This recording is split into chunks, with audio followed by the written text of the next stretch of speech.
인터넷에 떠돌아다니는 수많은 뉴스 기사. 아직도 포털에서 일일이 검색하세요? 이제 뉴스통에서 터치 한 번으로 손쉽게 확인하세요. 최근 내가 구독한 기사를 분석해 오늘의 기사를 추천하는 개인 맞춤형 AI 뉴스. 나만의 공간인 뉴스북에서 콘텐츠를 편집하고 이용자와도 활발한 소통이 가능합니다. 사진과 영상 자유롭게 이동하고 언론사 기자들이 실시간으로 업로드하는 동영상도 확인해보세요. 더욱 풍성하고 새로워진 뉴스통. 지금 바로 만나보세요.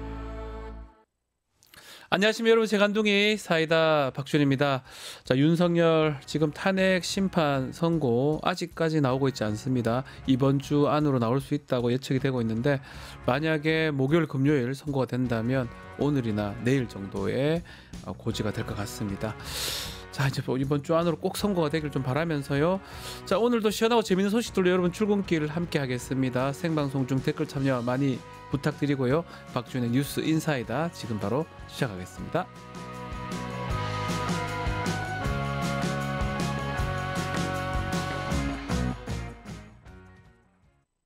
유튜브 구독하고 실시간 채팅과 댓글을 남기시면 매일매일 7,000TTCO를 드립니다. 참여 방법은 통통물 어플을 다운로드하고 회원가입과 로그인을 해주세요. 마이페이지에서 나의 회원 고유 번호를 복사해주세요. 유튜브 구독 후 실시간 채팅이나 댓글창에 고유 번호를 한 번만 입력하면 준비 끝! 지금 유튜브 채팅과 댓글 쓰기 참여하고 7,000TTCO 받아가세요. 돈 버는 퀴즈쇼 증권 통파. 퀴즈를 풀면 최대 100만 원 상당의 보상을 드려요. 탈락해도 걱정은 NO. 친구를 초대해도 코인을 드립니다. 친구는 3,000원, 나는 2,000원의 코인을 무제한으로 드려요. 자세한 내용은 QR코드를 스캔해보세요.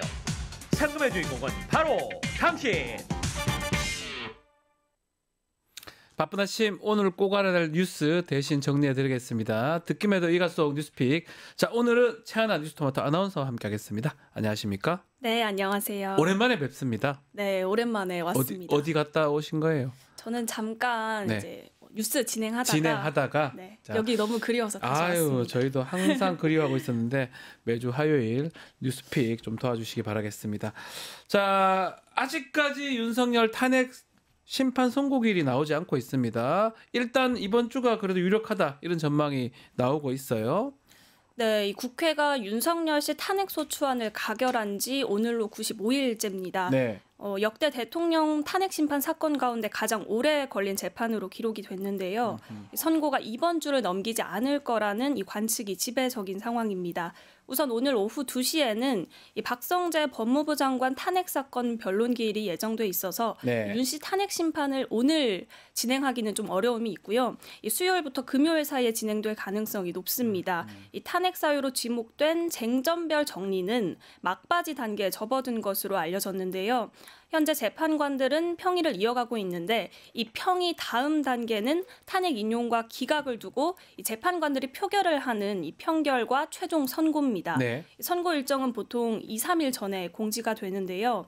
또 노무현 전 대통령과 박근혜 전 대통령 때도 모두 금요일에 선고를 했던 점을 고려하면 현재 19일에 공지를 하고 금요일인 21일에 선고하는 방안이 가장 유력합니다. 이미 윤석열 씨 탄핵 심판 선고가 늦어지면서 이 헌법재판소는 이번 주를 넘기면 이 국가 혼란이 더 커질 수 있다라는 점을 염두에 두고 있는 것으로 알려졌고요.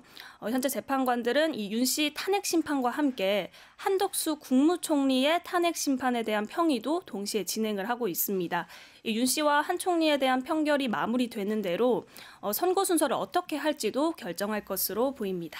자, 이번 주에 아마 선고가 돼야 될 것 같은데, 윤석열 탄핵 심판 선고 지금 다가오면서 여야가 승복을 놓고 지금 신경전을 벌이고 있어요.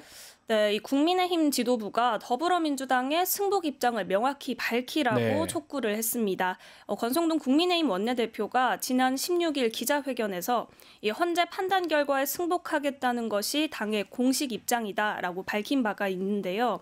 여기에 권영세 국민의힘 비상대책위원장은 민주당이 자신들의 폭주는 돌아보지 않고 이 대통령을 파면하라며 국회를 선동하고 또 헌재를 압박하는 데 온 힘을 쏟고 있다면서 민주당은 이런 자세를 버리고 한시라도 빨리 헌재 결정에 승복할 것임을 분명하게 밝혀야 한다라고 말을 했습니다. 예. 민주당도 헌재 결정의 승복 입장을 공식적으로 표명하라고 압박을 한 건데요. 신동욱 국민의힘 수석 대변인도 민주당이 승복하겠다는 공식 선언이 없었던 것 같다라면서 여야가 함께 승복한다는 메시지를 냈으면 좋겠다라고 말을 했습니다.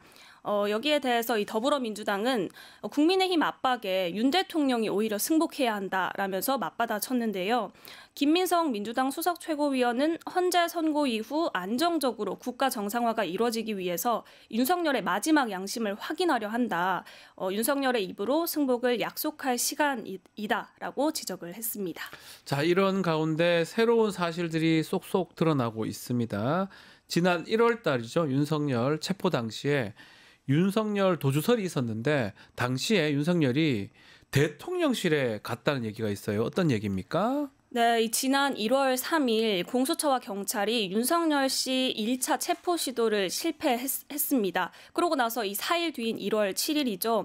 윤 씨가 대통령 관저를 떠나서 몸을 숨겼다는 도피설이 제기가 됐습니다.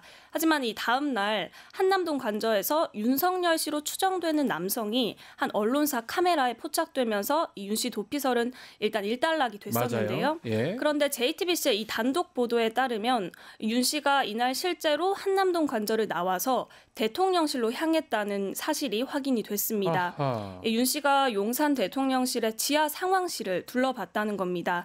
문제는 직무 정지 상태인 이 윤 씨가 대통령실을 방문한 것부터가 부적절하다라는 지적이 나오고 있습니다. 그렇죠.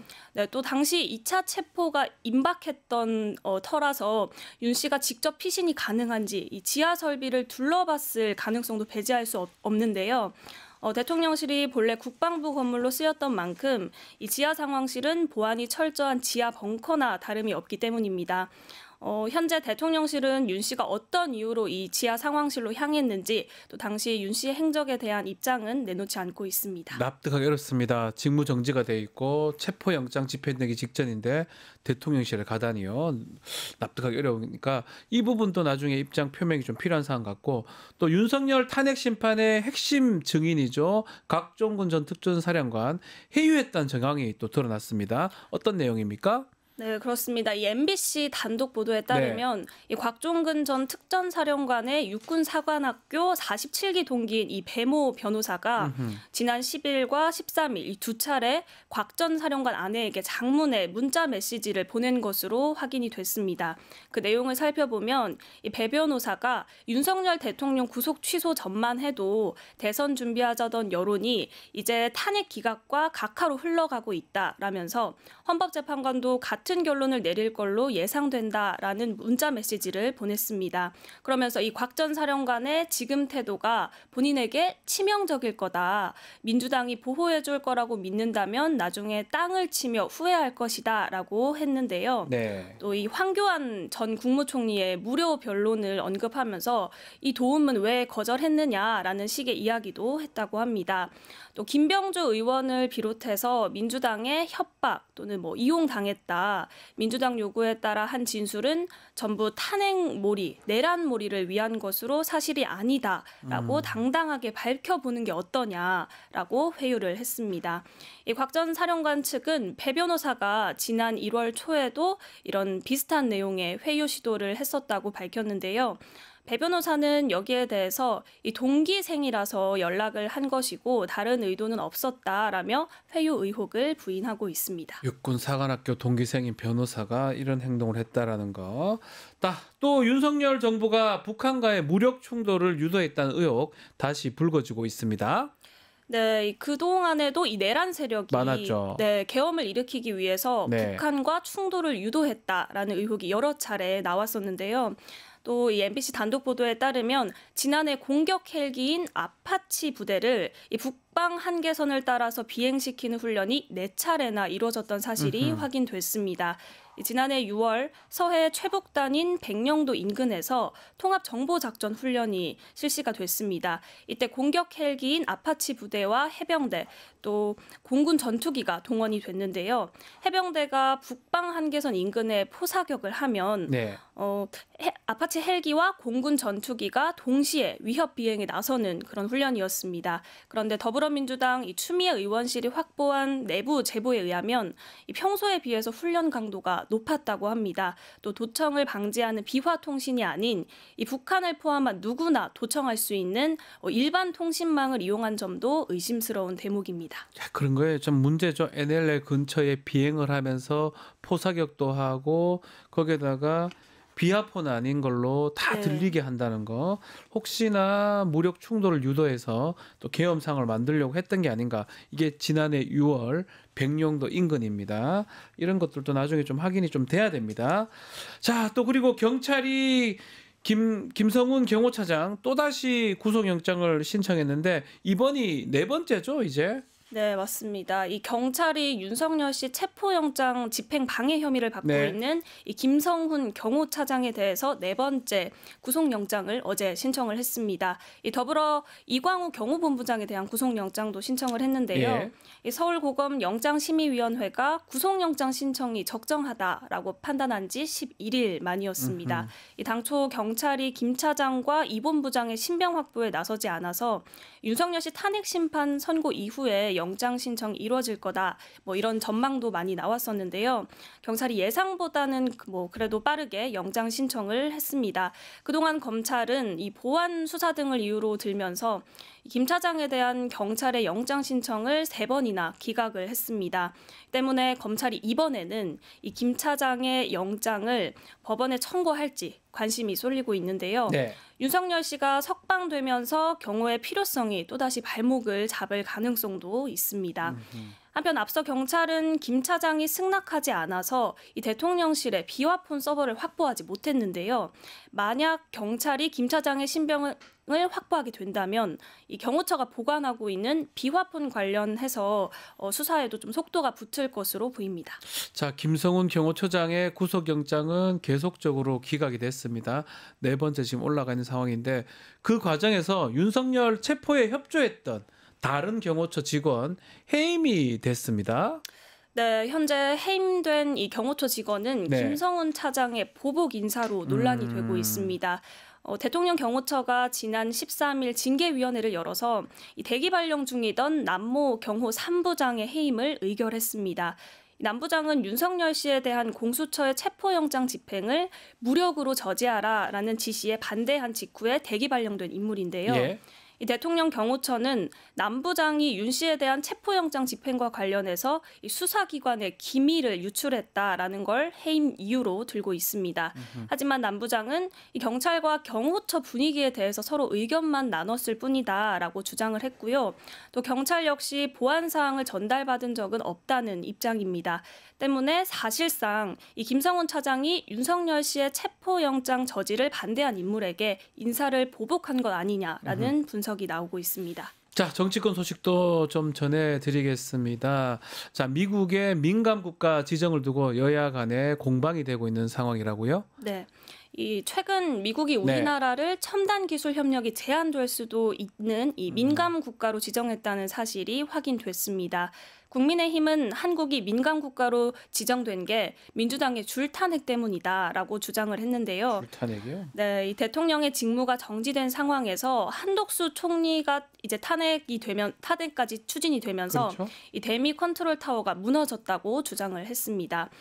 또 친중 반미 성향의 야당이 국정을 장악한 것도 원인이다라고 주장을 했는데요.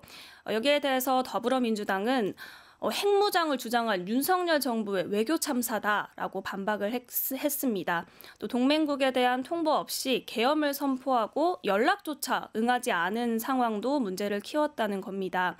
여당의 야권 책임론에 대해서는 해괴한 소리라면서도 또 이제 외교 참사도 야당 탓을 하고 있다라는 말도 덧붙였습니다. 결국 정부가 민감 국가 한국이 포함된 이유 밝혔어요. 어떤 이유입니까?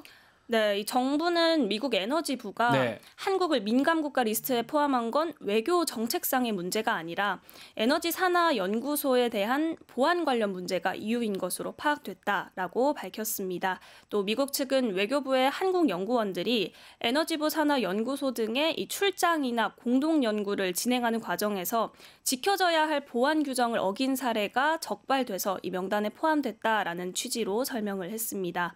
결국 정치적 또 뭐 정책적 문제가 아닌 이 기술적 문제가 민감 국가 목록에 한국이 포함된 배경이라는 겁니다. 뿐만 아니라 외교부는 과거에도 한국이 이 미국 에너지부 민감 국가 리스트에 포함됐다가 네. 미국 측과 협의를 통해서 제외된 적도 있다라고 밝혔습니다. 실제로 한국은 1980년대와 이 1990년대에도 에너지부의 민감 국가 명단에 올라가 있다가 1993년 제1차 한미과기공동위원회에서 한국 측의 이 시정 요구와 국내외 정세 변동으로 1994년에 다시 해제된 바 있습니다. 정부는 이번에도 이 명단이 철회될 수 있도록 미국 측과 협의한다는 계획인데요. 하지만 다음 달 15일 발효까지는 시한이 좀 촉박한 만큼 실현 가능할지는 불투명한 상황입니다. 네, 룰루님께서 최하나 아나운서님 계속 나와주세요. 아유, 감사합니다. 배동호님께서 또 환영을 하고 있습니다. 많은 분들이 우리 최하나 아나운서님 또 응원하고 있습니다. 계속 또 출연 부탁드리겠습니다. 아, 네, 알겠습니다. 네, 오늘 감사합니다. 네, 감사합니다. 자, 최하나 아나운서 수고하셨고요. 이어서 의사당 1번 출구로 돌아오겠습니다.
여의도에서 비상할 날을 꿈꾸는 젊은 정치인 두 분과 정치 현안 짚어보겠습니다. 의사당 1번 출구 강성필 민주당 부대변인, 황희두 노무현재단 이사 두 분 함께합니다. 두 분 안녕하십니까? 안녕하세요.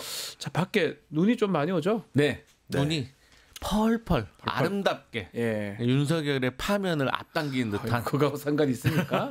네. 3월인데 3월 중하순인데 네. 눈이 저렇게 오는 경우가 별로 없는데 네. 지금 수도권 또 대설 특보 이런 게 좀 발효 중입니다. 특히 길이 좀 미끄럽더라고요. 네. 눈 구경하다 또 넘어질 수 있기 때문에 네. 다들 조심하시기 바랍니다. 조심하셔야 될 것 같습니다. 자, 지금 말씀하셨지만 윤석열 탄핵 선고기일 헌재에서 아직 결정하지 못하고 있어요. 이번 주가 될 것이다라는 관측도 있는데 다음 주로 미뤄질 수도 있다 이런 전망도 있습니다. 일단은 뭐 똑같은 질문이긴 해요. 왜 이렇게 늦어지는 겁니까? 저는요. 네. 8대0 전원 합의가 되었는데 네. 저는 두 가지 상황이 있는 것 같습니다.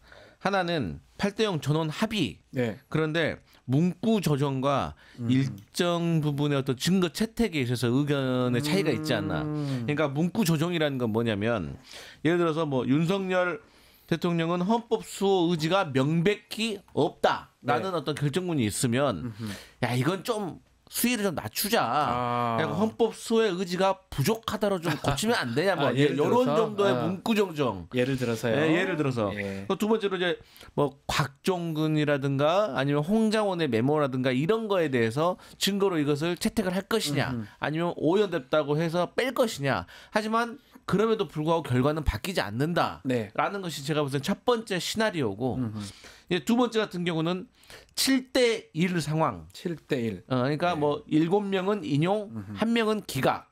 아니면 6대 1대1 6대 1대1 각하 같은 것도 포함되나요? 그렇죠. 그래서 이제 요런 갑자기 이제 변수가 생겨가지고 여기에 대해서 그래도 야 이거 말도 안 되는 소리 하지 말고 우리 그냥 전원 합의로 국가적 갈등을 조금 우리가 좀 완화시키자. 그래서 좀 설득하는 저는 이 두 가지이기 때문에 어쨌든 파면되는 거에는 저는 이상이 없다. 저는 그렇게 확신합니다. 일단 뭐 보안이 철저하기 때문에 알 수는 없습니다. 우리 강성필 부대변인 예측이라고 봐야 될 예상, 추측. 예. 네. 우리 이사님은 어떻게 보십니까? 뭐 저도 이제 사실 예측할 수밖에 없는 상황이다 그렇죠. 보니까 알 수가 없어요. 예, 그래서 뭐 절차에 대한 뭐 여러 가지 뭐 의견이 나오고 있다 이런 얘기도 나오는데 예, 결국에는 지금 뭐 헌재 그 테러라든지 네. 예고라든지 아니면은 뭐 문영배 대행을 비롯해서 헌법재판관을 살인하겠다는 얘기까지 지금 나오잖아요. 그러니까 그렇죠. 그런 점들도 영향을 미치는 게 아닌가라는 그런 우려가 좀 되긴 합니다. 그러니까 왜냐면은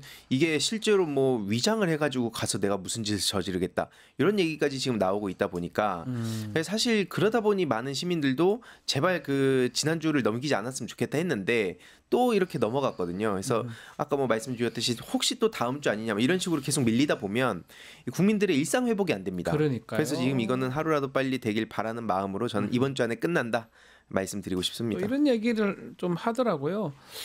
실제로 14일을 예상을 하셨어요. 네. 많은 네. 또 국민들. 이유는 뭐 지난 탄핵 심판하고 비추어 봤을 때 그렇다는 건데 실제로 박근혜 때나 노무현 전 대통령 때하고 비해서 직접 변론에 참가해가지고 많은 얘기들을 했습니다.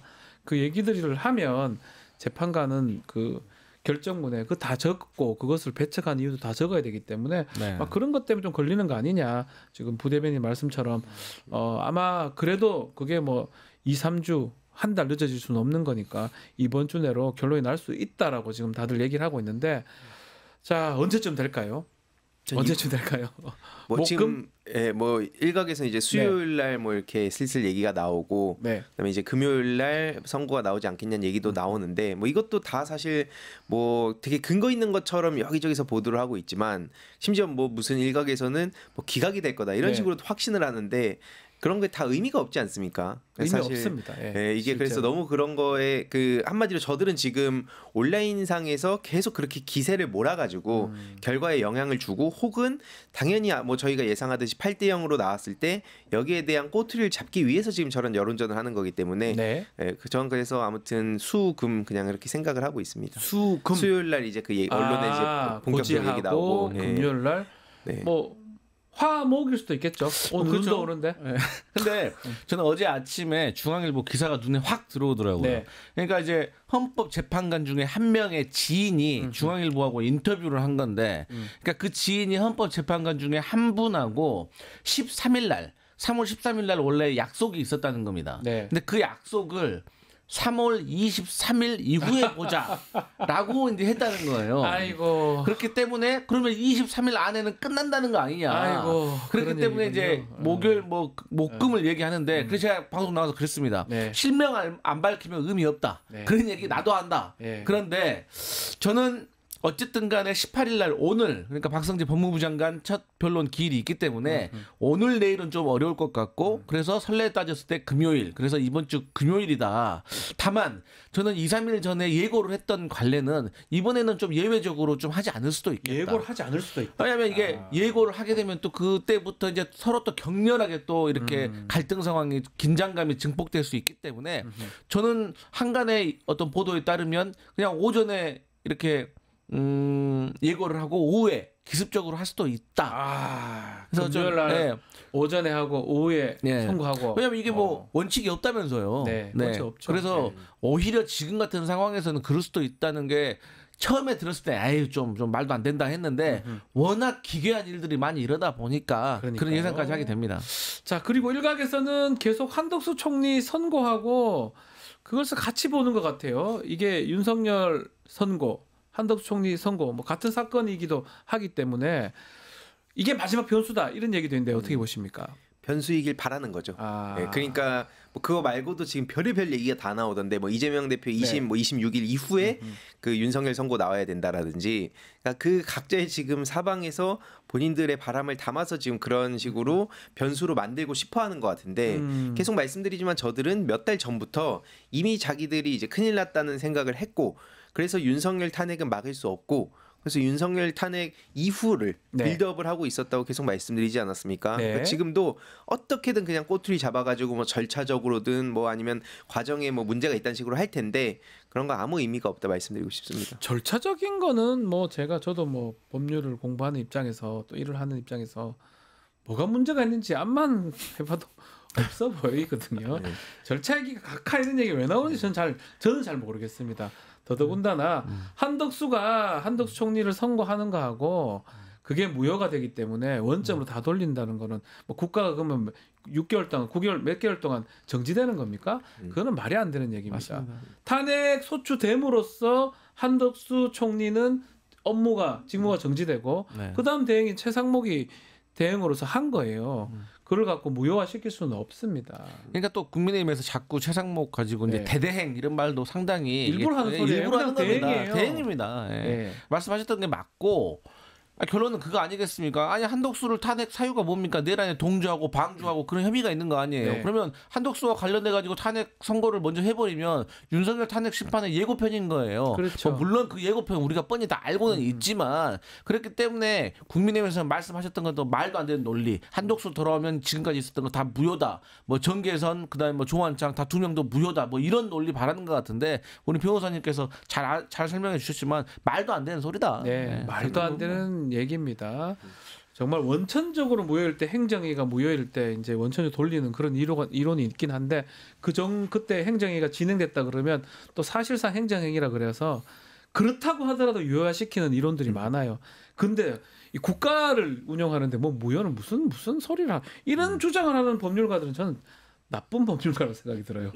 아무 말도 안 되는 얘기를 하는 것 같다는 생각이 들어서 이게 법률을 하는 사람 안 하는 사람 구별이 필요할까 싶은 정도로 요새 뭐 법률가 출신 국회의원들 보면 답답하다는 생각이 많이 드는데 자 국민의힘 의원들은 지금 현지 앞에서 릴레이 시위를 하고 있습니다. 지금 원래 1인 시위 하려고 하다가 5인 시위로 좀 확대하고 있는 상황이고 근데 왜 이렇게 여기서 이러고 있는 겁니까? 또 지도부는 어떤 상황으로 봐야 되고요? 일단 뭐 가만히 있으면은 또 사방에서 전화가 오니까 일단 뭐라도 하는 신용을 하는 거라 생각합니다. 그러니까 실제로 눈치 싸움이라는 식으로 기사가 나오고 있고 뭐 당장 이게 나중에 어떤 후폭풍을 불러올 것이냐를 봤을 때 그 미래에 대한 생각은 안 하는구나. 결국엔 지금 앞장서 가지고 저렇게 난리를 치는 의원들 지역구를 보면 TK 쪽이랑 PK 쪽이거든요. 그렇죠. 그러니까 이제 수도권에 있는 정치인들 같은 경우에는 여기에 나가기는 싫은데 같이 이름 올리면은 또 부담스러운데 근데 또 안 하면은 압박 전화를 받고. 그러니까 TK, PK 쪽에 있는 사람들이 계속 다 그쪽으로 끌고 가고 있어서 거기에 있어서 나중에는 다 본인들이 그 대가를 치르게 될 수밖에 없는 상황이다. 다만 이제 TKBK 쪽 지역 그 정치인들은 부담이 없겠죠. 그러니까 이게 수도권 정치인들이 정신 똑바로 차려야 되는 상황이다.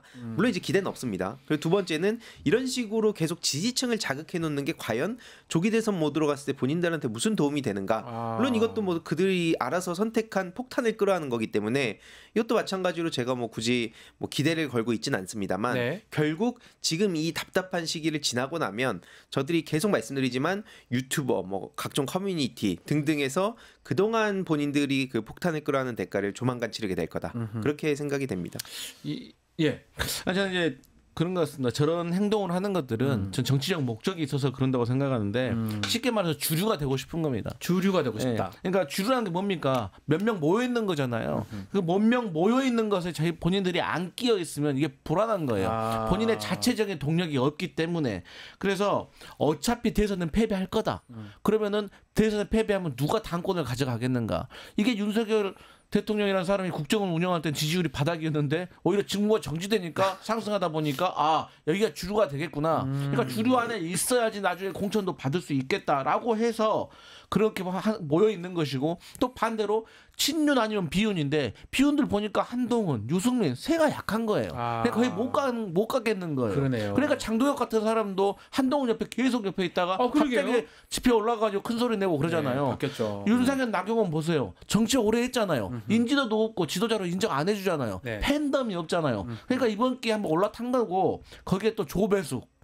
원래 민주당 사람 아니었습니까? 아 그러네요. 그러니까 이제 그때 비례대표로 국민의힘 가 있잖아요. 그러니까 뿌리가 흔들린 거예요. 그러니까 원래 첩자들이 가면은 더 불안하니까 더 열심히 또 간첩 막 잡고 막 그런 나쁜 행동하는 거 아닙니까? 예. 저는 그런 정치적인 일환인데 다 의미 없다. 의미 없다. 전 그래서 그들의 발언을 물어봐야 된다 생각합니다. 어떤 걸 물어보죠? 예를 들어서 나경원 씨 같은 경우에는 네. 뭐 북한 지령문 얘기를 하고 있고 그리고 뭐 예를 들어서 윤석열 탄핵이 되면 네. 극좌들이 판칠 것이다 이런 얘기를 해요. 그러면 국힘 다른 정치인들 특히 수도권 정치인들이나 앞에서 방송 나오는 그런 사람들한테 물어봐야 된다 봅니다. 저 동의하냐?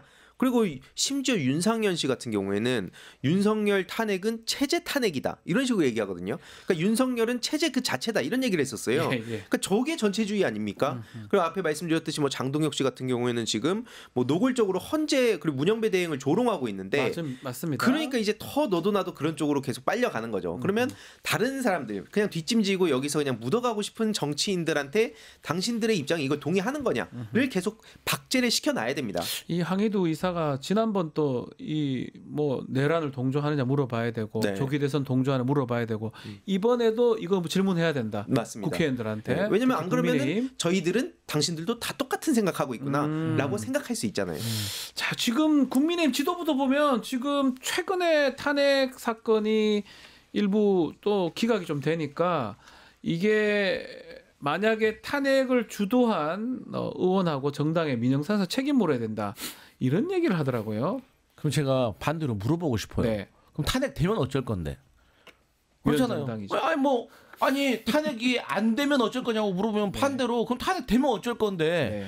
예를 들어서 이번에 윤석열 대통령 그럼 탄핵 인용되면 그거 어쩔 건데? 거기에다가 추경호 전 원내대표 계엄 당시에 현직 원내대표잖아요. 이분이 지금 입건되어 있잖아요. 뭘로 입건되어 있어요? 이 사람이 국회 계엄 해제 의결을 방해했다는 혐의가 있어요. 그러니까 본인이 현역 의원들한테 본청으로 오라. 그리고 또 뭐 당으로 오라. 이렇게 혼란을 줘가지고 계엄 해제를 의결을 반대한 것인데 본인이 판단을 잘못했다고 하면은 무능함을 탓하면 되는 거지만 이때 당시에 윤석열 측하고 내통해가지고 이런 행동을 했다고 하면 이것은 내란 공범이에요. 공범죄죠. 그러면 당연히 윤석열 대통령이 내란 혐의가 인정돼서 유죄를 받고 형을 선고받으면 당연히 추경호도 원내대표로서 그러니까 그러면 그야말로 내란 정당이 되는 거예요. 아니 옛날에 우리 이석기 뭐 통합 진보당입니까? 거기 어땠습니까? 내란을 하려고 했다는 생각만 했다고 해서 잠깐 내가 음모만 했다고 해도 그 정당 해산시켜 버렸어요. 근데 이 정당은 군대를 보내 가지고 실질적으로 액션을 취한 건데 본인들은 어쩔 건지 물어보고 싶습니다. 이제 내란 폭도당이죠, 저기는. 내란 폭도당. 윤석열이 실제로 말도 안 되게 석방되고 나서 바로 폭도들 풀어주라 그랬잖아요. 그리고 그걸 윤석열을 지금 체제라고 얘기하고 있는데 그러니까 내란 폭도당입니다, 저게. 이게 사실 좀 답답합니다. 헌법상의 이 탄핵 제도라는 거는 실제로 그 사람을 파면 정도 할 수 있느냐 없느냐 그런 것들을 보는 거예요. 그렇죠. 징계죠. 국회가 또 어떤 특정 직위한테 유일하게 할 수 있는 견제 수단입니다. 그런데 그거를 민영사 책임 묻는다니요. 말이 됩니까? 그리고 탄핵을 얘기할 때는 동시에 같이 지적을 해야 되는 게 거부권이에요. 그렇죠. 아니 대한민국 대통령에 윤석열 대통령 이전에 7명이 있었는데 7명이 모두 한 거부권이 21건이에요. 윤석열 혼자서 26건을 했어요. 근데 이 거부권에 유래가 있는데 미국 정치에서 가져온 건데 미국 같은 경우는 정부가 법률 제출권이 없어요. 그러니까 그 견제 장치를 하기 위해서 대통령에게 거부권을 부여한 거거든요. 우리나라는 법률 제출권이 있어요. 있지요, 그렇기 정부가? 때문에 정말로 이것을 신중하게 써야 되는 거고 특히나 자기와 자기 가족과 관련된 이 특검안에 대해서 거부권을 행사한다는 거는 이건 말도 안 됩니다. 그렇죠. 윤석열 대통령이 과거에 특별검사 했을 때 특검했을 때 특검 끝나고 해설서를 발간을 했는데 거의 66페이지에 보면 뭐라고 되어 있냐. 대통령이 자기와 관련된 어떤 특검안에 대해서는 대통령에게 특별검사를 추천하는 권한도 주면 안 된다고 썼어요. 자기가 썼어요? 네, 그 팀에서 썼어요. 그래요. 기억을 못 하나? 너무 어쩌면 당연한 거예요. 거부권 행사도 헌법상 대통령 권한이긴 한데 자신과 이해 충돌되는 걸 거부권 행사하면 안 되겠죠. 그건 당연한 겁니다. 그 법에 없어도 당연한 헌법 내재적 한계가 취지가 있는 건데 있잖아요. 취지가. 그것을 왜 그래 하는지. 자, 또 좀 짚어봐야 될 게 헌재 선고 승복을 둘러싸고도 정치권 신경전 가열되고 있는 분위기인데 어떻게 봐야 됩니까? 지금 일각에서는 메시지를 좀 내라. 각 당 대표들 나와가지고 승복 의사 밝히자라고 하는데 윤석열만 밝히면 되는 거 아니에요? 그렇죠. 그게 본질이죠. 그러니까 사실 그동안 지들이 자꾸 뭐 헌법이든 법률이든 예. 무시하고 그러니까 어떻게 보면 당연한 얘기 아닙니까? 뭐 배고프면 밥 먹는다 같은 당연한 얘기를 지금 하라고 네. 너네들 입장 내 이런 건데 계속 말씀드리지만 앞서서 제가 물어봤던 그런 거에 대해서 본인들의 생각을 밝혀야 된다. 왜냐면 권성동 씨 같은 경우에도 승복을 한다고 대놓고 뭐 이게 당 입장이라고 했으나 네. 아까 말씀드렸던 사례만 보더라도 저게 승복하는 인간들의 그런 정치인들의 발언입니까? 그렇죠. 그러니까 그것만 보더라도 일단 당 내 정리도 안 되고 있고요. 그리고 당장 앞에 말씀드렸듯이 윤석열이 누가 봐도 안 지킬 것 같은데 근데 이거 무슨 의미 없는 소리를 하고 있냐 그런 생각이 듭니다. 조갑재 편집장도 그 얘기 하더라고요. 뭐 보수 논객 아니겠습니까? 승복은 가해자인 윤석열만 하면 된다. 피해자인 야당과 국민 끌어들이지 말라라고 말씀을 하셨어요. 이게 정답이잖아요, 사실은. 근데 거기에 제가 추가를 드리면 국민의힘 권성동 권영세는 이런 말을 할 자격이 없습니다. 자격이 없다. 예, 우리가 이제 많이 어쨌든 윤석열 혼자 먼저 이거 하면 된다고 했지만 거기 추가적으로 국민의힘이 정말로 이 탄핵 심판 결정에 승복하려고 한다는 자세가 되어 있다면 네. 지금 빨리 당장 최상목한테 헌법재판소의 결정 따르라고 먼저 얘기하는 게 선행되어야 됩니다. 헌법재판소에서 최상목 권한대행한테 명백하게 명쾌하게 결정을 내려줬잖아요. 뭐라고? 마은혁 후보자 임명해라. 안 하면 너 위헌이다. 네. 근데 이거 어땠습니까? 국민의힘이 불복하라고 종용했잖아요. 그럼 이것부터 제대로 이거 선행을 해야 되는 거 아닙니까? 그러니까요. 이런 것을 안 하면서 이것은 또 하겠다? 그러니까 사람들이 정치인의 입과 행동을 보고 판단하는 거 아니겠습니까? 그래서 믿지 않는다. 저희 민주당은요. 이미 윤석열 국민의힘한테 서부지법의 영장 판단, 중앙지법의 영장 결정 이런 거에서 다 받아들이라고 했어요. 네. 본인들이 안 받아들여 놓고 이제 와서 이재명 대표가 명백하게 밝혔는데 당연하게 승복해야 된다라고 밝혔는데 이거 괜히 물어보는 것은 마치 이재명 대표가 불복하고 있다는 그런 시그널을 그렇게 프레임을 씌우기 위해서인데 본인들부터 빨리 최상목한테 헌법재판소 결정 수용하라고 종용하십시오. 이런 것도 정치적으로 지금 이용하려고 한다고 봐야 되는 거겠죠. 맞습니다. 예, 그런 국민의힘도. 이미지를 계속 예. 쌓아놓는 거죠. 예. 이재명 대표가 계엄했습니까? 이재명 대표가 군인들 불러 모았습니까? 이재명 대표가 누구 체포하라고 끄집어내라 이렇게 했습니까? 이해가 안 됩니다. 국민의힘이 그것을 결론에 어떻게 되든 승복을 하는 게 본인들이 얘기하고 또 윤석열이 가해자인 윤석열이 해야 되는 게 맞는데 본인은 지금 침묵 중이고요. 윤석열이 직접 승복 메시지를 낼 가능성이 있을까요? 없어 보입니다. 아, 오히려 뭐, 이제 그 광장에 나가서 나중에 네. 막 열심히 떠들어댈 텐데 그걸 달고 지금 국힘은 조기 대선을 해야 될 겁니다. 네. 그래가지고 결국에는 이건 아무 기대가 없다. 많은 시민들도 그냥 이런 쓸데없는 거 다 필요 없고 빨리 윤석열 선고나 빨리 나왔으면 좋겠다. 지금 여기에 모든 에너지가 쏟아지고 있는 상황인데 다만 이걸 그렇다고 방치를 하면 네. 그런 이미지가 축적이 돼가지고 정치 저관여층들한테는 결국 이제 양비론으로 물타기 할 수 있는 흐름으로 갈 수 있거든요. 그래서 이게 문제가 있다는 거는 계속 지적할 필요는 있어 보입니다. 지적은 계속 해야 된다. 알겠습니다. 우리 강성필 부대변인께서 말했던 게 친명 비명. 네. 국민의힘에도 친명 비명이 있다. 뭐 이재명 대표가 그래요? 아니고 명태균 씨 관련된 겁니다. 그렇죠. 자, 친명 명태균 게이트 얘기 좀 해보겠습니다. 홍준표 시장 지금 가장 문제가 되고 있는데 자꾸 아니라 그러는데 아니라 할 때마다 다른 증거들이 계속 나오고 있어요. 강성필 부대변인 네. 어떻게 봐야 됩니까? 그러니까 21년 12월 5일 날 네. 명태균 씨가 그러니까 홍준표 시장한테 생신 축하드립니다 하니까 땡큐 그랬다는 거 아닙니까? 땡큐 저렇게 크게 땡큐. 이제 나오네요. 엄청 그러면 커요 또 땡큐도. 네. 명사장 요즘 어떻게 지내나? 근데 이것도 좀 뜬금없어요. 갑자기 건강 잘 챙기세요. 원래 좀 보수는 저렇게 대화가 좀 뜬금없습니까? 모르겠어요. 아니 최소한도 그래도 명사장 요즘 어떻게 지내냐고 뭐 잘 지냅니다 하고 뭐 건강 잘 챙기세요 가지고 그냥 뜬금없이 건강 잘 챙기세요. 그냥 앞으로 이렇게 싸울 줄 알았나 봐요. 나한테 묻지 말고 당신 건강을 챙겨 네. 이런 걸로 들려요. 너 몇 년 후에 나 지금 다 15 제낄 거지? 그거 다 예상을 했나 봐요. 그러니까 어쨌든 결론은 뭐냐면 네. 홍준표 시장은 본인은 명태균 뭐 잘 모른다잖아요. 뭐 까보라고 하잖아요. 근데 네. 남상곤 변호사, 그러니까 명태균 씨의 법률 대리인이 까잖아요. 그리고 네. 이거 외에도 여러 가지가 있다. 계속해서 까겠다라고 예고를 하고 있는데 전 여기에 대해서 홍준표 시장이 본인이 직접 얘기를 해야 된다고 생각을 해요. 그러지 않으면 대선 가도에 치명적인 문제가 생길 겁니다. 답답한 것 같아. 뭐 할 때마다 다른 게 계속 나오잖아요. 네. 아예 해명 안 하면 몰라도 해명은 또 하긴 하는데 화만 좀 잔뜩 내는 것 같고. 그렇죠. 그러니까 네. 이게 그 윤석열을 보면서 죄다 지금 국힘당 정치인들이 따라가는 것 같은데 네. 저렇게 거짓말을 하고 계속 그걸 반복을 하면은 넘어갈 수 있다. 뭐 이런 생각인 것 같은데 실제로 그래서 처음에도 한 네티즌이 명태균 씨와 홍준표 씨가 같은 공간에 있는 사진을 올렸고 네. 그리고 나서도 이제 막 부정할 수 없는 상황이 왔는데도 계속 뻔뻔하게 우겼죠. 그 이후로는 명태균 씨의 아내가 계속 페이스북에 공개적으로 저격을 몇 번 하지 않았습니까? 맞아요. 증거 사진을 공개하고 그러니까 이런 것들이 이미 다 드러났음에도 불구하고 저렇게 뻔뻔하게 우기고 있다. 다만 차라리 그 홍준표 씨 입장에서는 솔직히 명태균 게이트 아니라도 대선에서 가능성이 없어 보이거든요. 아 그렇습니까? 네, 대선 가능성 없습니다. 근데 네. 차라리 그냥 명태균 때문에다라는 식으로라도 그냥 하는 게 마지막 남은 그 본인의 체면이라도 지킬 수 있지 않나. 네. 개인적으로 그런 생각이고요. 이제 그 책임을 질 때가 왔죠. 책임을 질 때 왔다. 네. 명태균 관련돼서는 홍준표 시장도 있지만 오세훈 시장도 있고. 근데 네. 지금 보면 정치인 중에 연루된 사람은 또 구속된 사람은 김영선 전 의원밖에 없어요. 그래서 지금 최상목 대행이 검찰에 명운을 걸고 명태균 이 관련된 게이트 수사해달라 당부를 했는데 명운 겁니까? 아니 명운을 건 자들이 예. 작년 11월 달에 그 윤석열 부부와 명태균의 카톡 280건을 바탕으로 해서 보고서를 107쪽짜리를 완성을 했는데 네. 그거를 은폐하고 있었다는 거 아닙니까? 그런데 그것을 윤석열은 봤을 거 아닙니까? 네. 그렇기 때문에 계엄에 영향을 미쳤다고 보는 게 많은 분들이 그렇게 의심을 하고 있어요. 그런데 국민의힘이 요즘 홍준표도 그렇고 뭐 윤석열 대통령 측도 그렇지만 재밌는 3단 논법이 있습니다. 뭐죠?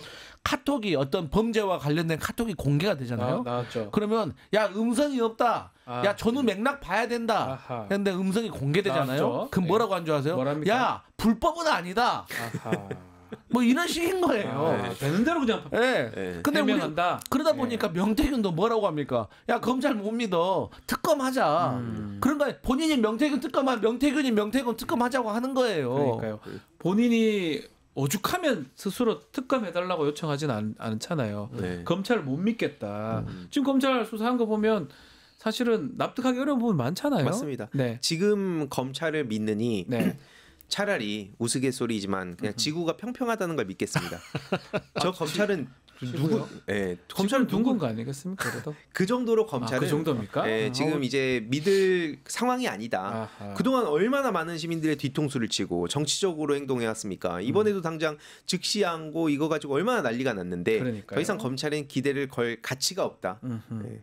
그래서 그런지 민주당 선거 개입, 여론 조작, 명태균 게이트 관련해서 국정조사를 추진하겠다 이렇게 검토 중인데 요거는 특검법하고는 별개로 움직이는 겁니까? 그럼요. 투 트랙으로 가면 돼. 그러니까 특검법 같은 경우는 지금 국민의힘이 저렇게 거세게 저항을 하고 있기 때문에 네.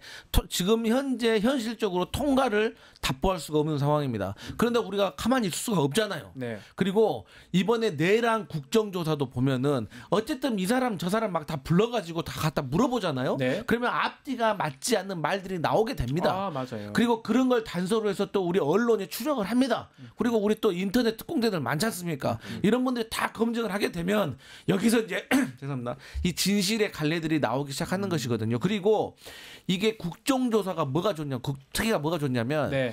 그러면 어떤 범죄가 있으면 이거 거의 대부분이 조직 범죄 아니겠습니까? 네. 그러면 이 조직 범죄에서 윗대가리들 같은 경우는 이게 나오지 않으려고 합니다. 어떤 핑계를 대서. 하지만 모두 다 안 나올 수는 없거든요. 그러니까요. 그러면 그 아래에 있는 공직자들은 또 나와야 됩니다. 그러면 이들은 또 물어보면 헷갈립니다. 여기서 위증하면 큰일 나지. 아하. 앞으로 나 어떻게 되지? 예, 예, 괜히 예. 내가 여기서 뭐 그런 마음이 있기 때문에 진실이 나오기 때문에 국정조사는 꼭 투철액으로 가야 된다. 이 요번에 뭐 내란 국조특위 같은 것도 좀 보면 성과가 좀 있었던 것 같거든요. 저는 다는 뭐 다 나오진 불출석도 하긴 했지만 국정조사하면서 국회에서 얘기하고 네. 또 재판하러 가고 헌법재판 가고 네. 그러다 보니까 거짓말하는 게 좀 제한됐던 것 같기도 해요. 네. 그러니까 예. 이게 결국에는 국힘 스스로도 아니까 괴멸이라는 얘기를 자기들이 먼저 하고 있잖아요. 네네네. 그러니까 자신들의 운명은 알고 있다. 그러니까 음. 다 알면서도 저렇게 지금 거짓말하고 있는 상황이고 특히 그러다 보니까 이제 잠깐 여기서 빠져 있는 이준석 씨. 이준석. 예, 잠깐 다른 당으로 가 있는 것처럼 보이지만 실질적으로 본질은 국힘입니다. 근데 그 이준석 씨도 빨리 자기 대선 그 주자 반열에 올리고 싶어 하는 것도 네. 명태균 게이트로 지금 자기가 날아갈 걸 아니까 빨리 이제 대선 주자로 올라가야 네. 그래야 이제 나중에 갔을 때 이거 정치 공세다. 메시지도 그런 식으로 자기가 떡밥을 던지고 있습니다. 그 지금 이준석 의원은 지금 신기한 게 경선 벌써 해버렸어요. 찬반 나이도 지금 아직 되나요? 안 되나? 77%. 네. 근데 그게 지금 대선 하는 거예요. 선거 되지도 않았는데 우리보다 더 먼저 하네요. 그러니까 왜 그럼 저렇게까지 무리수를 들어서 급하게 할까? 예. 빨리 그렇게 올라가야 이런 정쟁화하지 말고 정책으로 승부하자 이러면서 자꾸 마치 양당을 그렇게 비난하는 거. 그 예. 이준석 씨가 빠져나갈 유일한 길인 겁니다. 하지만 못 빠져나간다. 참고로 양양자 씨가 그래서 이준석 DNA 자체가 저렇게 글러먹었다는 식으로 비판했잖아요. 같은 편 아닌가요? 근데 아니더라고요. 이제 같은 왜냐면 이제 정당 아닌가요? 실체를 알게 되는 그런 같은 당 사람들도 이제 분노를 하고 이탈하는 거죠. 예. 허은하 대표가 지금 한 달 넘게 토론 요구했는데 도망치고 안 있습니다. 하고 있고. 네. 근데 이번에 이준석이 그 훌륭한 그 대선 공약 하나 1호로 발표했습니다. 뭐죠?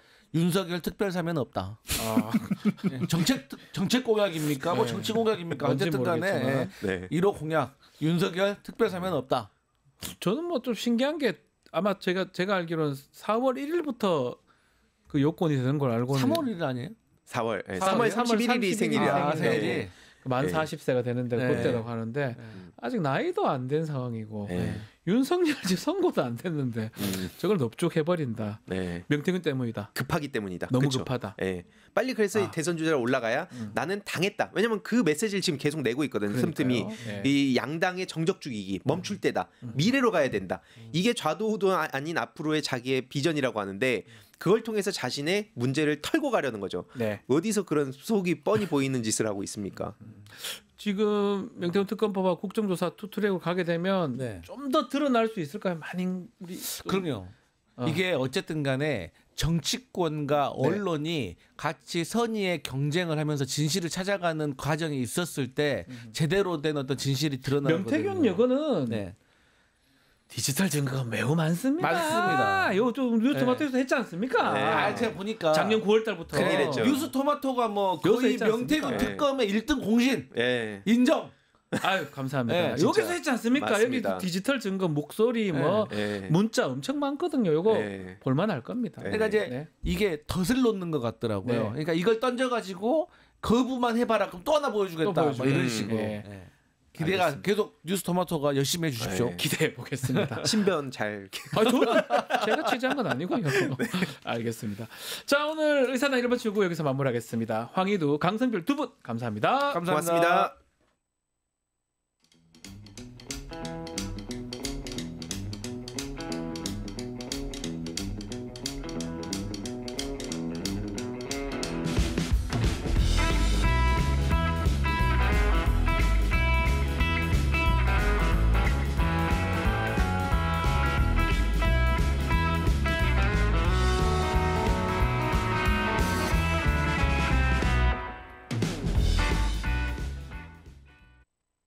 국내 MTS의 선두주자 증권통. 모든 투자 자산을 한눈에 오케이. 투자 고수의 거래 내역을 구독하고 주식 투자를 더 쉽게. 거슬리는 하단 광고도 노에드 가입하면 더 넓고 더 많아지는 나의 관심 종목들. 쉽고 빠른 주식 투자 증권통. 리서치 앱테크 아직 시작 안 하셨나요? 생각만 공유해도 리워드가 쌓이는 서치통. 지금 시작해보세요. 원아이디 로그인 후 패널 가입 시 약 3,000원 상당의 리워드 적립. 리서치에 참여하실 때마다 현금처럼 사용 가능한 PTR 적립. 내가 초대한 친구가 패널 가입을 할 때도 리워드 적립. 지금 바로 서치통해서 우리 지역, 우리나라의 사건, 사고들에 대한 리서치에 참여해주세요. 윤석열의 정치적 운명을 결정할 탄핵 심판 선고가 임박한 가운데 정치권도 뜨겁습니다. 자, 오늘은 안규백 더불어민주당 의원과 이야기 나눠보겠습니다. 의원님 안녕하십니까? 네, 반갑습니다.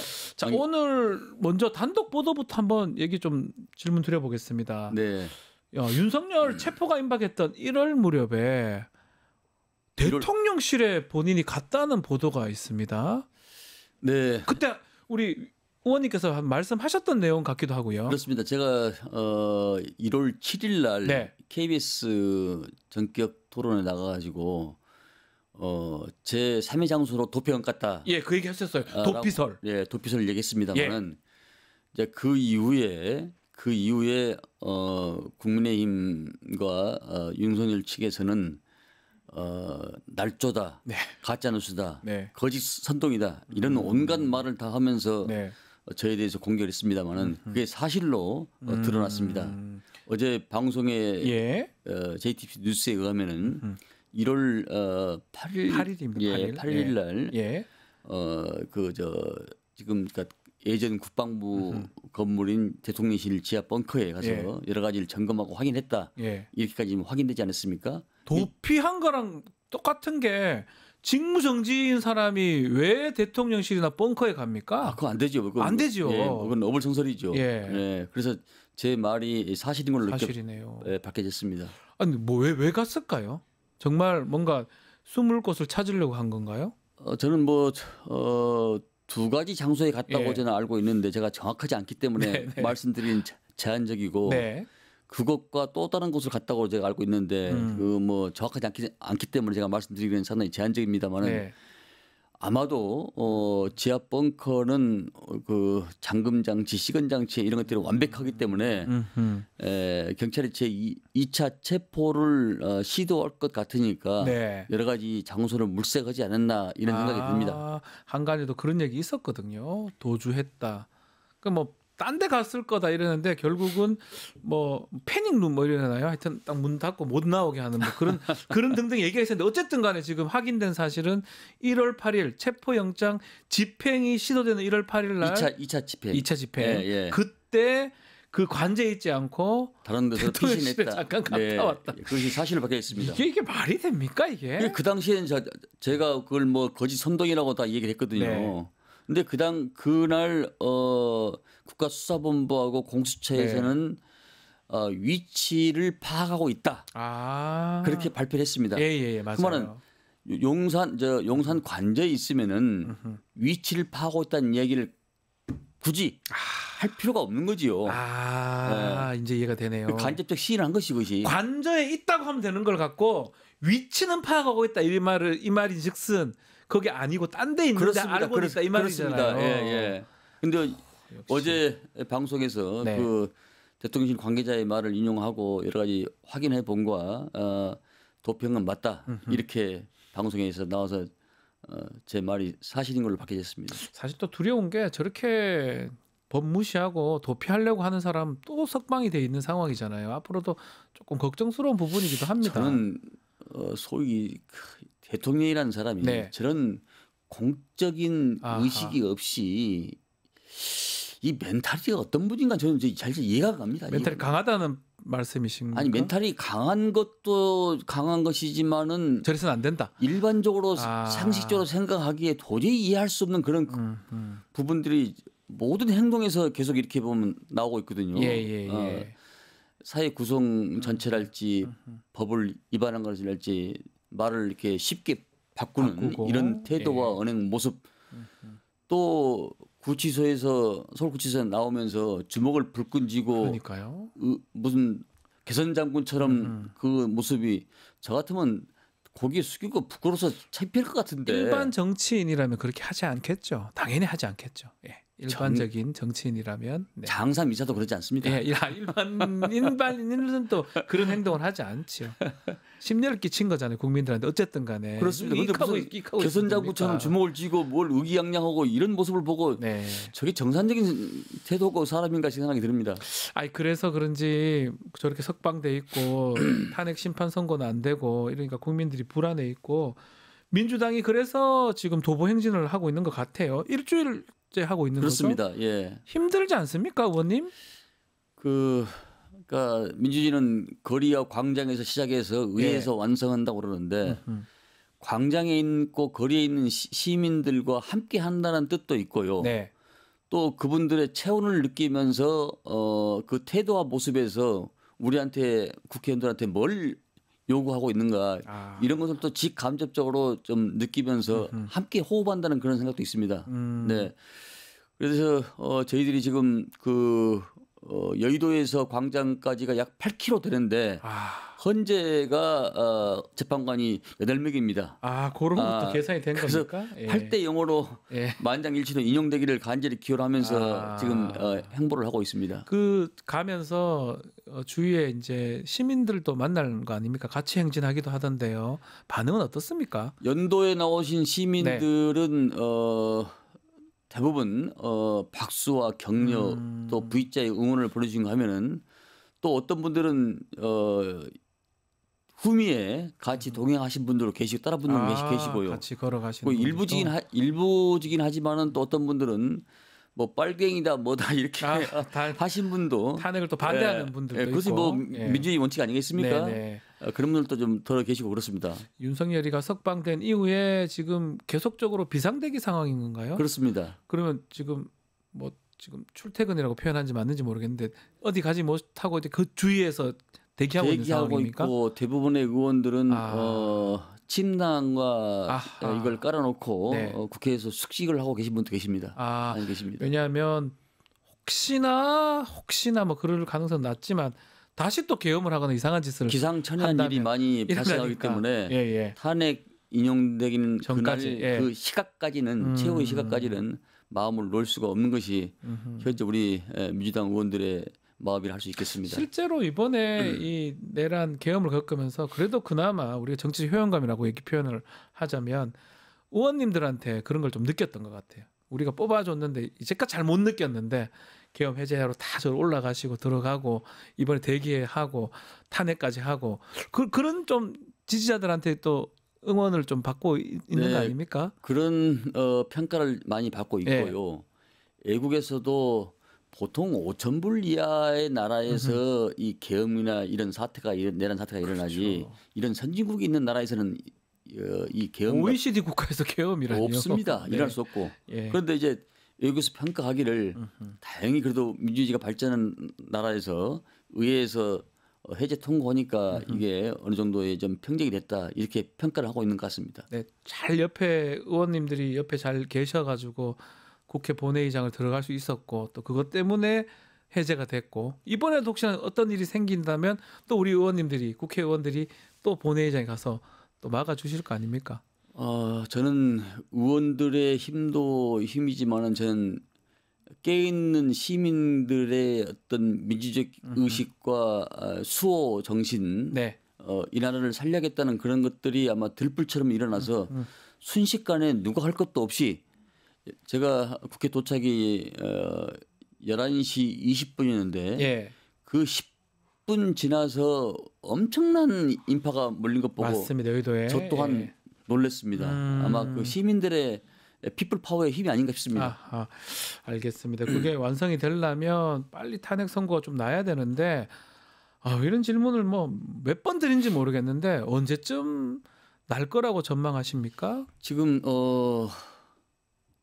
탄핵은 지난부터는 알 수 없다, 뭐 말할 수 없다 이런 내용에서 노코멘트 이런 멘트가 계속 나오는 거 보니까 임박한 것은 사실인 것 같습니다. 임박하다. 네. 저는 오늘 내일 중에 기일이 잡혀서 모레나 거길피 정도는 선고가 나오지 않을까 이렇게 판단해 봅니다. 그래서 그런지 승복 얘기들이 계속 나오고 있거든요. 국민의힘이 자꾸 승복하라, 자기들도 승복하겠다 등등 국민의힘이 승복이 꺼내는 것도 뭔가 이거와 관계가 있다고 봐야 됩니까? 글쎄 승복은 뭐 저희 우리 당한테도 그런 얘기를 하던데 네. 승복은 가해자가 피해자한테 하는 게 승복이지 그러니까요. 피해자가 승복하는 경우가 어디가 있습니까? 그럼 그거 이해가 안 돼. 윤석열만 승복하면 되는 거 아닙니까? 그런데 저는 그 말을 하는 사람들의 그 행간을 보면은 조기 대선이 이제 가시화하다 보니까 극우 세력들하고 어떤 선을 긋고 뭔가 좀 분칠하는 그런 단계가 아닌가 이렇게 평가를 합니다. 그렇게 한 이유가 박찬대 원내대표는 승복은 너무나 당연한 얘기다라고 말한 바도 있어요. 결국은 탄핵 심판 선고 결과가 인용이 될 것이다 이렇게 보고 그렇게 말씀하시는 거겠죠? 우리 박지원 변호사님도 잘 아시겠지만 이 개헌법과 헌법을 보면은 81년 이후에 개정된 내용을 보면은 애우내환과 내란과 외환 그에 준하는 비상사태인데 이 애우내환이란 말은 상당히 추상적이고 애매모호 이걸 드러냈습니다. 내란과 외환죄 분명히 적시적이 돼 있습니다. 이걸 보면은 무장한 군인이 국회에 침탈을 못하게 돼 있습니다. 그 맞습니다. 자체가 개헌법과 헌법 위반이기 때문에 다른 논의를 갖다부터 할 필요도 없는 겁니다. 거기서 끝나는 거예요. 그렇습니다. 그거 자체로 그냥 그 TV 보면서 끝나는 거예요. 지금 예전에는 KBS, MBC뿐이 없었지만은 지금 5,200만이 다 휴대전화를 갖고 있고 또 그것을 세계 국민들이 다 목도하지 않았습니까? 사실은 뭐 더 따질 것도 절차 얘기는 저는 사실은 그렇습니다. 솔직히 이해가 안. 뭐 위반이 뭐가 있는데요? 기가 막힌 세상에 살고 있습니다. 아니 한덕수 총리가 돌아오면 무효 이런 말도 안 되는 얘기를 하는 법률가들도 전 말도 안 된다고 생각이 들고 그것을 그래서 억지 주장이라고 할 수 있겠습니다. 자, 하여튼 문제는 이 탄핵 선고 어쨌든 이번 주에 난다면 이 결과에 대해서 당 차원의 좀 대비책도 좀 마련해 두고 있는 겁니까? 지금 평소부터 우리 당은 평소부터 항상 선거 체제를 준비를 했고요. 또 특히 최근 들어서는 민생 회복과 여러 가지 국가 시스템이 분과된 것을 재건하기 위해서 각 분야 분과위원회 또 제가 이제 총괄특보 단장입니다만은 각 분과별로 또 각 당내 여러 가지 시스템이 그 분야로 좀 작동되고 있고 많은 준비를 좀 해왔고 해오고 있습니다. 문제는 이제 인용이 난다고 가정했을 때 윤석열의 이제 행동 지금까지는 조용해요. 석방되고 나서는. 근데 그걸 그대로 받아들일지 또 등판할지 메시지는 어떻게 낼지 어떻게 보십니까? 아마 탄핵이 인용오고 나면은 국민의힘 계열과 극우들은 저는 급속도로 무너질 거라고 저는 판단합니다. 지금은 어느 정도 심리선을 기대 갖고 있지만은 탄핵이 인용된 뒤부터는 급속도로 무너질 것이다. 특히 극우 유튜버나 사실 극우라는 것은 생각과 이념이 있는 사람들입니다. 그런데 지금 거리에 있는 사람들은 거의 이 사람들이 참 육두문자 쓰기는 그러는데 욕하실 뻔했습니다. 그런 사람들입니다. 그러니까 말도 안 되는 행동들을 하시는 이념과 생각도 없는 사람들입니다. 이게 그런 사람들이 지금 얘기지만, 거리에서 지금 이렇게 날뛰고 있다고 저는 그렇게 생각하고 있습니다. 결국 윤석열이 그 사람들을 선동하거나 막 그렇게 하진 않을까요? 선동을 하더라도 그 상당히 제한적으로 생각하고 있습니다. 그때는 인용이 된다 그러면 그러나 인용이 된다면 그러나 이제 취하는데 상당히 좀 시간이 걸리지 않을까. 그래도 민주적 제도 틀 내에서 함께 해야지요. 어쩌겠습니까? 같이 가야죠. 자, 그리고 이번에 내란 사건에서 좀 가장 큰 역할을 또 했던 기관 중에 하나가 내란 특조위 같아요. 위원장을 하셨습니다. 60일간 활동 마치고 보고서가 채택이 됐는데 국조특위 활동 개인적으로 어떻게 평가하시는지요? 지난 60일 동안의 국조특위는 누가 뭐라 하더라도 상당한 혁혁한 성과를 냈습니다. 맞습니다. 두 번에 걸쳐서 현장 조사와 두 번에 걸쳐서 이제 그 여러 가지 뭡니까? 조사 현장 조사도 예. 했고요. 청문도 또, 하고요. 예, 예. 청문회 5번 했고 또 기관 조사도 했고요. 네. 기관 조사 2번, 현장 조사 2번, 맞습니다. 청문회 5번, 해서 예. 총 10번 했습니다. 아하. 10번을 거치면서 정부 각 기관과 헌재 또 수사기관과의 상승 작용을 일으키면서 헌재에서 거짓말한 것을 우리 특위에서 뒤엎고 맞아요. 또 증거를 채택하고 예. 그런 부분을 상당히 성과를 냈습니다. 음흠. 특히 성과 부분에 있어서는 2차 계엄을 시도를 했다. 네. 준비를 했다. 음흠. 그것이 이제 1시 그러니까 12월 4일 날 예. 01시 1분에 끝난 01시 1분에 해제가 됐음에도 불구하고 4시 30분까지 계엄 해제를 시키지 않았습니까? 네. 그러니까 그 말은 계속 여인영한테나 또 곽정곤한테나 뭐 2차 계엄을 시도한 정황들을 저희들이 밝혀냈고요. 네. 그리고 박안수 계엄 사령관도 2차 계엄을 준비하기 위해서 6번에서부터 34명의 장성과 영관급들을 출동을 시켰고 맞습니다. 또 2차 계엄을 하기 위해서 김영은 장관은 곽정군 사령관한테 02시 13분에 선관위를 제2차 투입할 수 없냐, 준비할 수 없냐 이렇게까지 했고, 그러니까 여러 가지 정황 증거들을 가지고서 저희들이 2차 계엄을 강력히 했다는 정황증을 찾아냈을 뿐만 아니라 특히 비하폰, 네, 그게 중요해요. 예, 비하폰, 민간인한테 비하폰 줬다. 이거는 특위에서 밝혀낸 거잖아요. 노상원 전 정보사령관과 김건희 여사한테 김건희한테 비하폰을 지급한 이런 정황들도 저희들이 다 밝혀내지 않았습니까? 네. 민간인이 비하폰을 그걸 왜 가져갑니까? 그걸 왜 가져갑니까?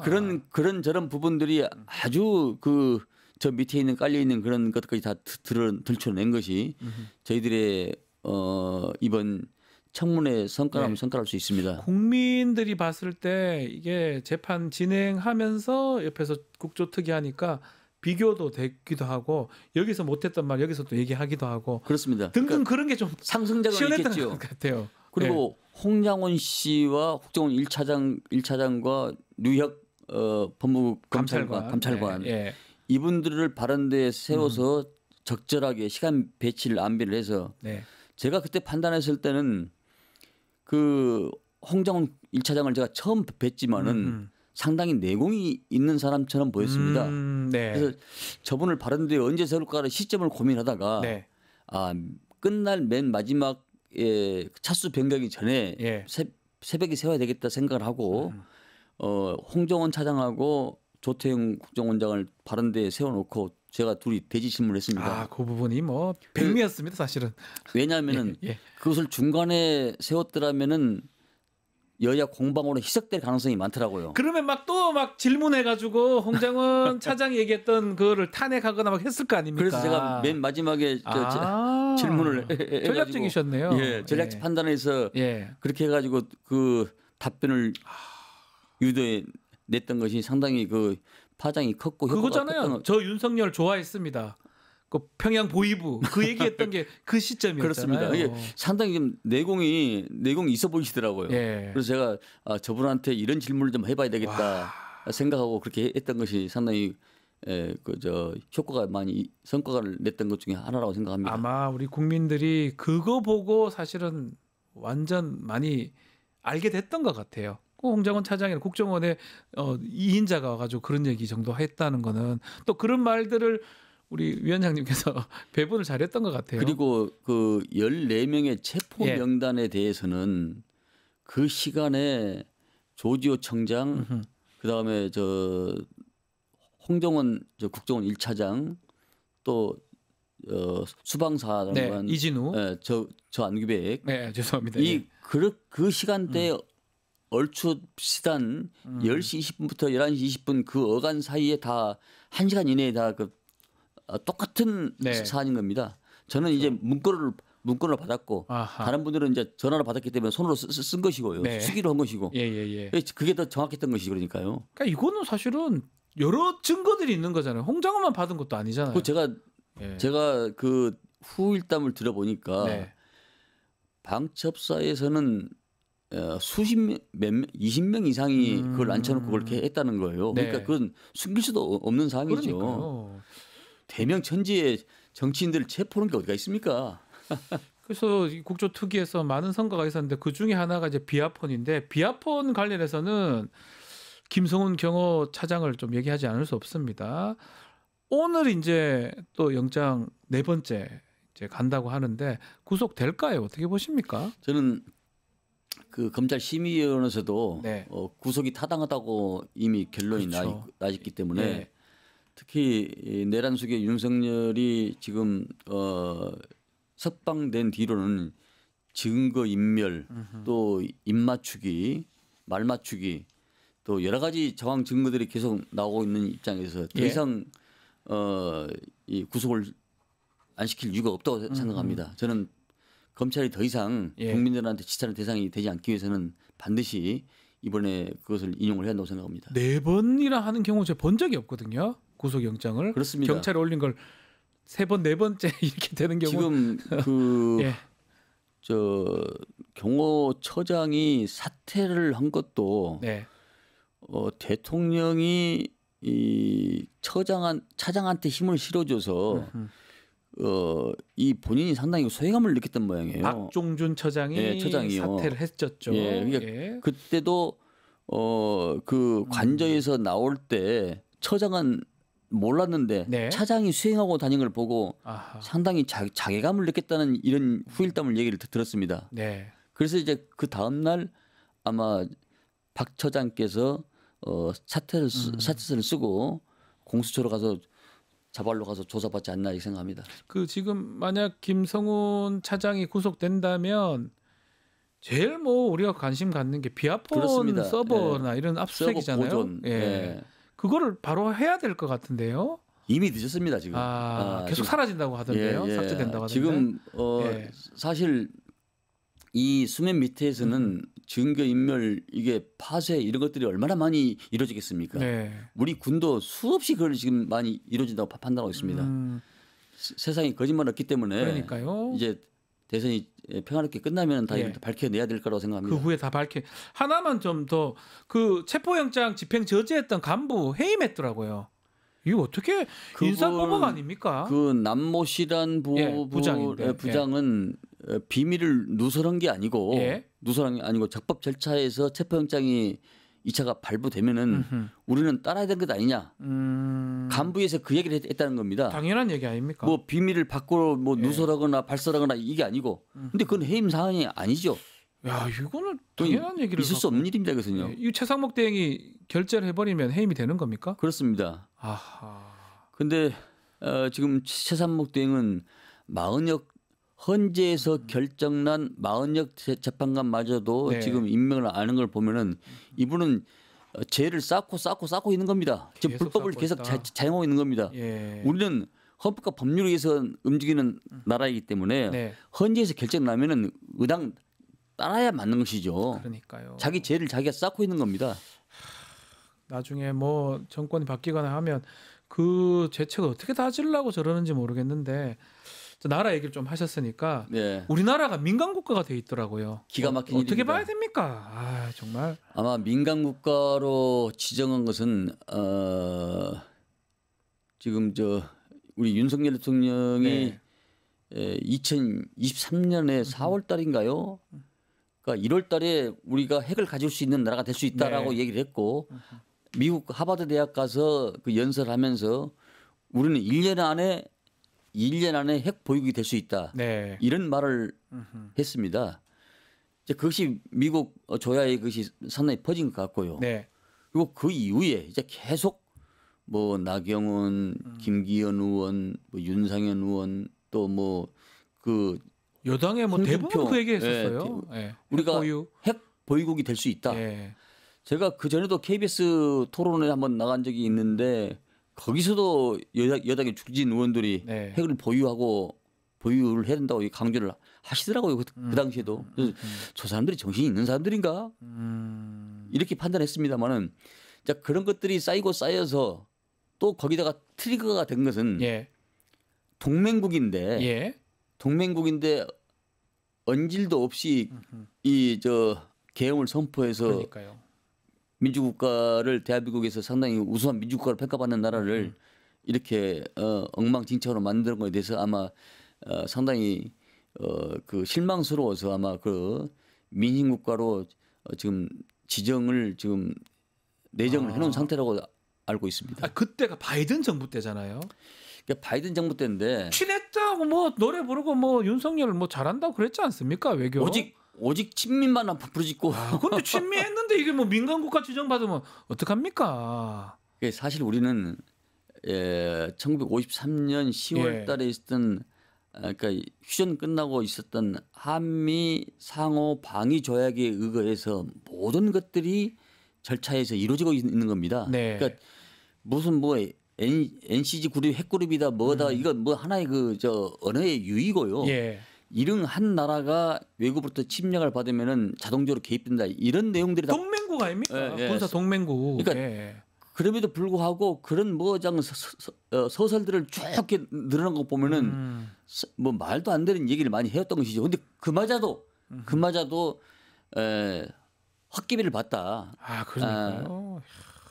민주당에서 그거 합니까? 민간국가 지정 철회 촉구 결의안 채택한다는 얘기가 있던데 하는 겁니까? 네, 채택 결의안 촉구를 지금 냈습니다만 모든 외교적 노력과 우리 당력을 집중해서 철회하도록 최선을 다하겠고 또 바로 잡도록 그렇게 하겠습니다. 아니 뭐 지금 3년간에 뭐 제일 유일하게 뭐 하나 보면 미국하고 관계가 좀 그런 거 정도 좋아질 수 있다. 이거 정도면 아주 긍정적으로 조금 생각했는데 이건 뭐 하나도 없네요 지금. 지금 뭐가 있습니까 잘한 게? 그 내용을 깊게 들여다보면 미국이 얼마나 우리를 우습게 봤는가. 세상에 민간국가가 뭡니까 이게? 민간국가가 북한이 민간국가인데 북한하고 우리랑 똑같은 거잖아요 지금 미국 입장에서. 미국 입장에서는 그 AI나 이런 것들을 초간격을 시키고 또 그 미국이 필요한 반도체나 조선 이런 것들을 우리한테 좀 가지고 가고 이렇게 하려고 했는데 그러니까요. 이게 막 이렇게 됨으로써 미국은 상당히 좋은 유리한 입장에 지금 서 있다고 봐야 되지 않겠습니까? 그래서 앞으로도 사실 외교를 되게 잘해야 되잖아요. 외교 막 뭐 민주당이 하면 좀 낫습니까? 한반도의 외교 정책의 기본 모델은 일일 동맹 3친선입니다. 우리는 대륙과 해양을 잇는 반도국가에 있고 통상과 무역으로 80%를 먹고 사는 나라이기 때문에 고나 미우나 일일 동맹 3친선을 가야 우리가 먹고 살지. 이를테면 이 계곡에 있는 소와 똑같아 가지고 한쪽 언덕에 풀만 뜯어먹고 살면 우리는 굶어 죽습니다. 죽어요. 양쪽에 다 풀을 먹고 살아야죠. 죽어요. 그러니까 일일 동맹 3친선으로 근간을 해야 되는데 지금 어떻습니까? 일본에 물 한 모금도 못 마시고 못 얻어먹고 사도광산 다 주고 뭐 주고 뺨 맞고 이런 형국이지 않습니까 지금? 더더군다나 그 일동맹 트럼프입니다. 트럼프 보통 사람입니까? 비즈니스 하는 사람. 아마 청구서가 좀 머리 아픕니다. 청구서가 엄청 날라올 것 같습니다. 그 윤석열 정부가 했던 것들을 다음 정부가 아마 다 감당을 좀 해야 되지 않을까 생각이 드네요. 뭐 우리의 숙명이라고 생각합니다. 아마 그래도 저희들이 이 도보 행진하면서도 상당히 걷는 것은 힘들지만은 그래도 걸을수록 정신이 고양되고 힘이 솟구친 것은 국민과 함께 있고 이 나라를 바로 서겠다는 그런 생각이 있기 때문에 피곤함도 뒤로 하고 그 힘이 솟구치지 않나 이렇게 생각합니다. 알겠습니다. 그런 정신으로 하겠습니다. 알겠습니다. 자, 오늘 말씀 여기까지 듣겠습니다. 지금까지 안규백 더불어민주당 의원과 함께했습니다. 감사합니다. 네. 고맙습니다. 뉴스토마토 구독자 이벤트 소개해드리겠습니다. 지금 실시간 채팅창 참여하시면 매일매일 2,000 통통 쿠폰 지급해드리고 있습니다. 매일 2,000원 상당의 할인 쿠폰 지급해드립니다. 회원 고유번호 코드 실시간 채팅창에 한번 붙여넣기 하시면 이벤트에 참여하실 수가 있습니다. 자세한 것은 아래 더보기란 참고하시면 됩니다. 이어서 뉴스 인사 프라임 진행이 되니까요. 서초의 봄 코너입니다. 조금만 기다려주십시오.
한 발 더 들어가는 고품격 시사대담 뉴스 인사 프라임 시작해 보겠습니다.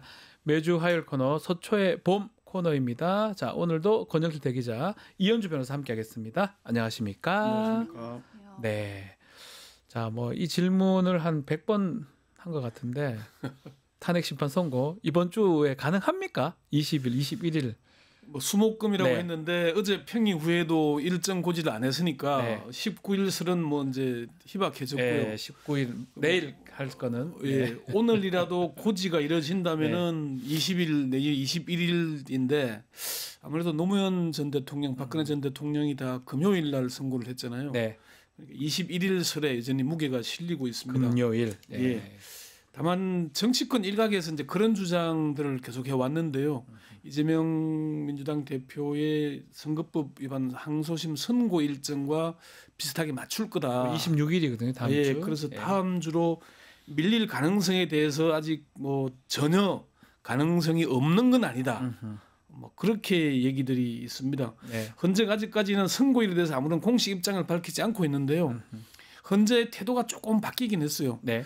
기자들이 언제 하냐 물어보면 그전에는 뭐 오늘은 없습니다라고 얘기를 하다가 이제는 노코멘트입니다라고 바뀌었어요. 노코멘트. 예, 그 얘기는 언제든 할 수 있다는 거기 때문에 뭐 지금 뭐 피청구인 측이나 국민의힘 쪽에서는 3월 말설 4월 초설까지 퍼뜨리고 있긴 한데 네. 어쨌건 이번 주 20일, 21일쯤은 끝내기를 많은 국민들 전문가들이 바라고 있고 현재도 그걸 충분히 알고 있을 겁니다. 알고 있을 거예요. 14일은 사실은 예측을 이제 우리 많은 분들이 어쩌면 예전 탄핵 심판하고 비춰서 예측한 거고 뭐 또 지금 헌법재판소에 어떤 스케줄 같은 게 있다고 하더라도 한 1주 정도 늦어진 거하고 2주, 3주 늦어진 건 다른 거니까 이번 주 중에 가능할 것이다 이렇게 보십니까?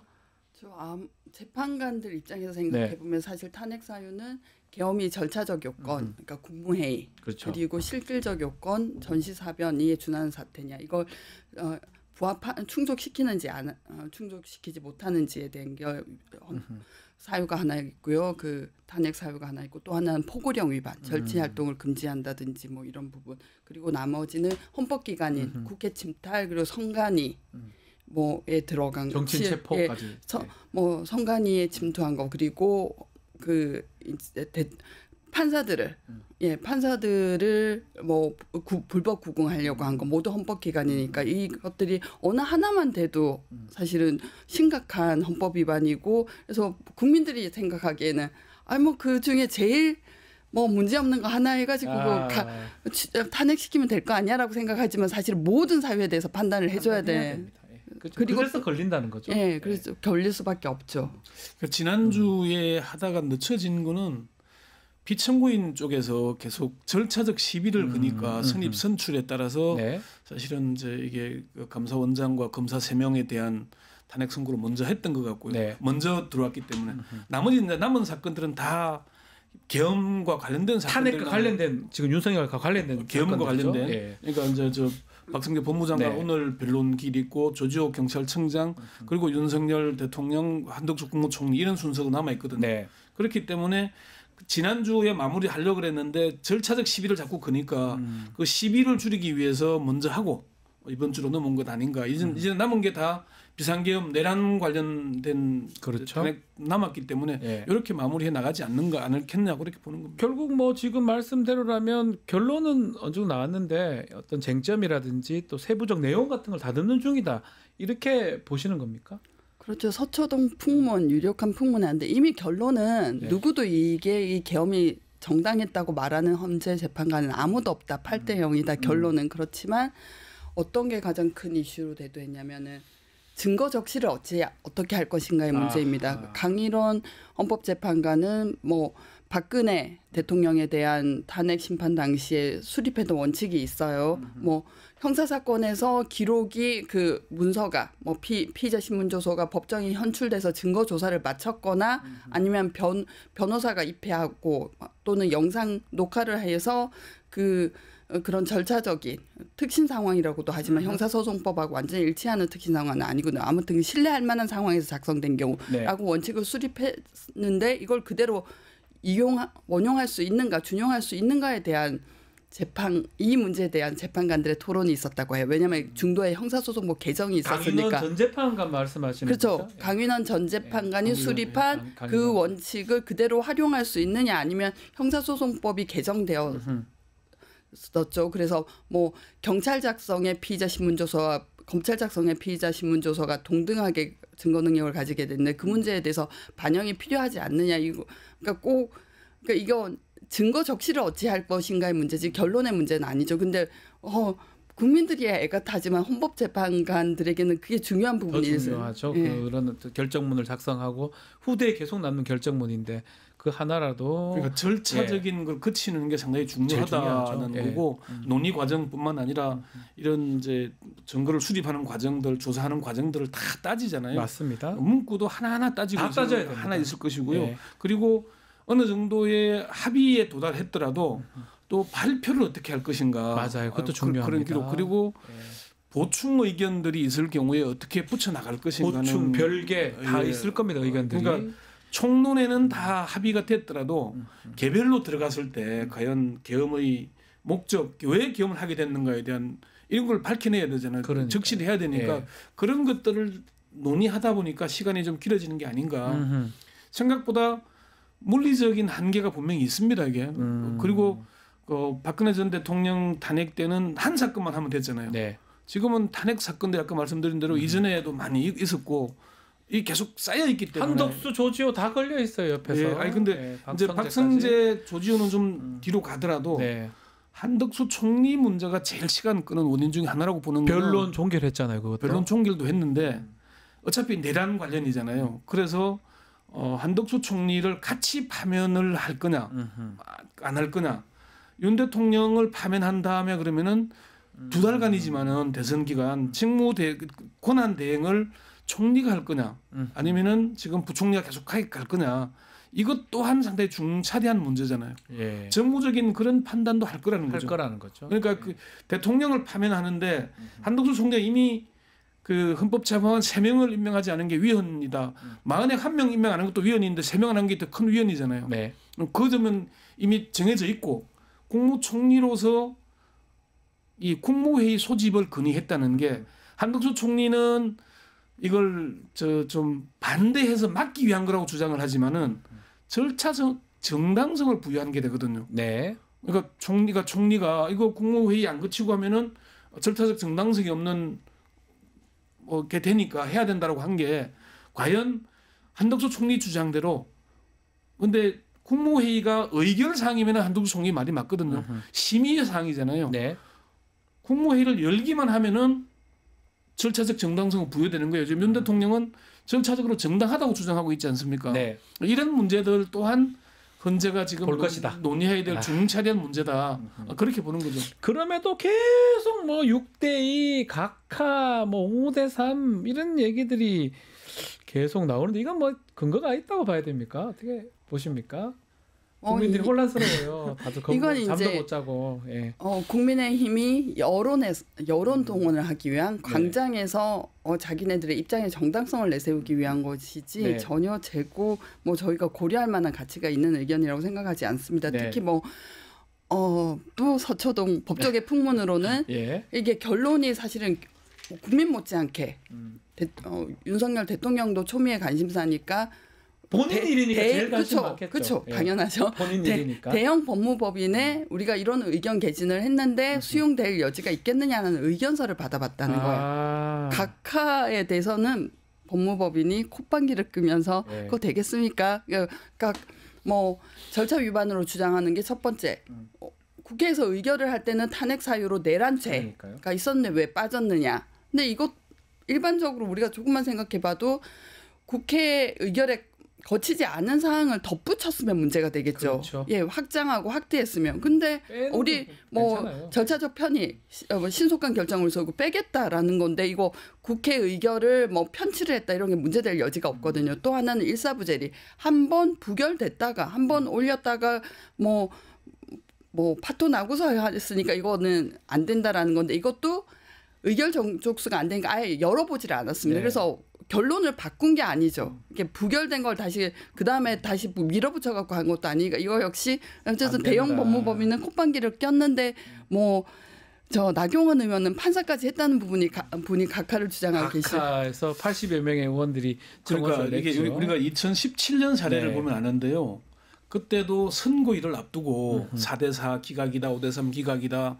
그때 당시에 제가 듣기로도 박근혜 전 대통령 하야해야 된다. 선고 나기 전에 얘기가 있었는데 끝까지 버틴 이유가 기각 가능성이 있기 때문에. 기각될 걸 100% 믿었다는 거예요. 정보 보고가 다 그렇게. 아하. 그러니까 그런 얘기들을 나왔던 것 지금 상황이 그 당시의 상황을 지금 가져오면 비슷합니다. 안 달라졌어요. 그래서 예. 이게 지금의 4대4니 5대3이니 하는 얘기는 다 그냥 망상에 나오는 망상. 왜 그러냐면은 헌법재판관들의 평의는 8명의 헌법재판관만 들어가요. 그렇죠. 연구관들도 안 들어갑니다. 재판관 아무것도 몰라요. 그러니까 그 얘기들은 사람들이. 전혀 그 사람들이 언급할 리도 없고 예, 나올 리도 그렇죠. 없는 사안인데도 이렇게 얘기하는 것은 다 그냥 우리가 생각에서 나오는 다 그냥 저 거짓말이다라고 얘기를 심지어 그렇게까지 표현하거든요. 네. 그래서 거기에 쏙을 이유는 없고 믿을 이유도 없고 결국은 신중하게 지금 하나의 흠결도 남기지 않기 위해서 따듬다 보니까 시간이 좀 걸린다 이렇게 보면 되는 것이지. 네. 뭐 그리고 박근혜 전 대통령 탄핵 심판 때도 제가 그 당시에 평에 참석했던 헌법재판관들 들어보니까 당시에는 여론이 좀 나뉘지 않았냐. 그때는 지금처럼 명백한 사안이 아니었잖아요. 그리고 소추 대상도 아니었잖아요. 네, 맞아요. 현직 대통령이었기 때문에 그랬더니 처음부터 이론이 없었다. 재판관들 사이에서는. 그래 얘기를 하더라고요. 이론이 없었다는 얘기는 처음부터 9대0, 8대0 중간에 이제 헌재 소장이 퇴임을 했으니까 네. 그랬다고 얘기를 하더라고요. 그러니까 지금도 크게 다르지 않다. 8대0인데 이제 세부적인 사항 우리가 판결문이라는 게 아니 5개 중에 1개만 해도 1개만 가지고 끝내는 게 아니기 때문에 네. 이런 과정들을 다 밟아야 되잖아요.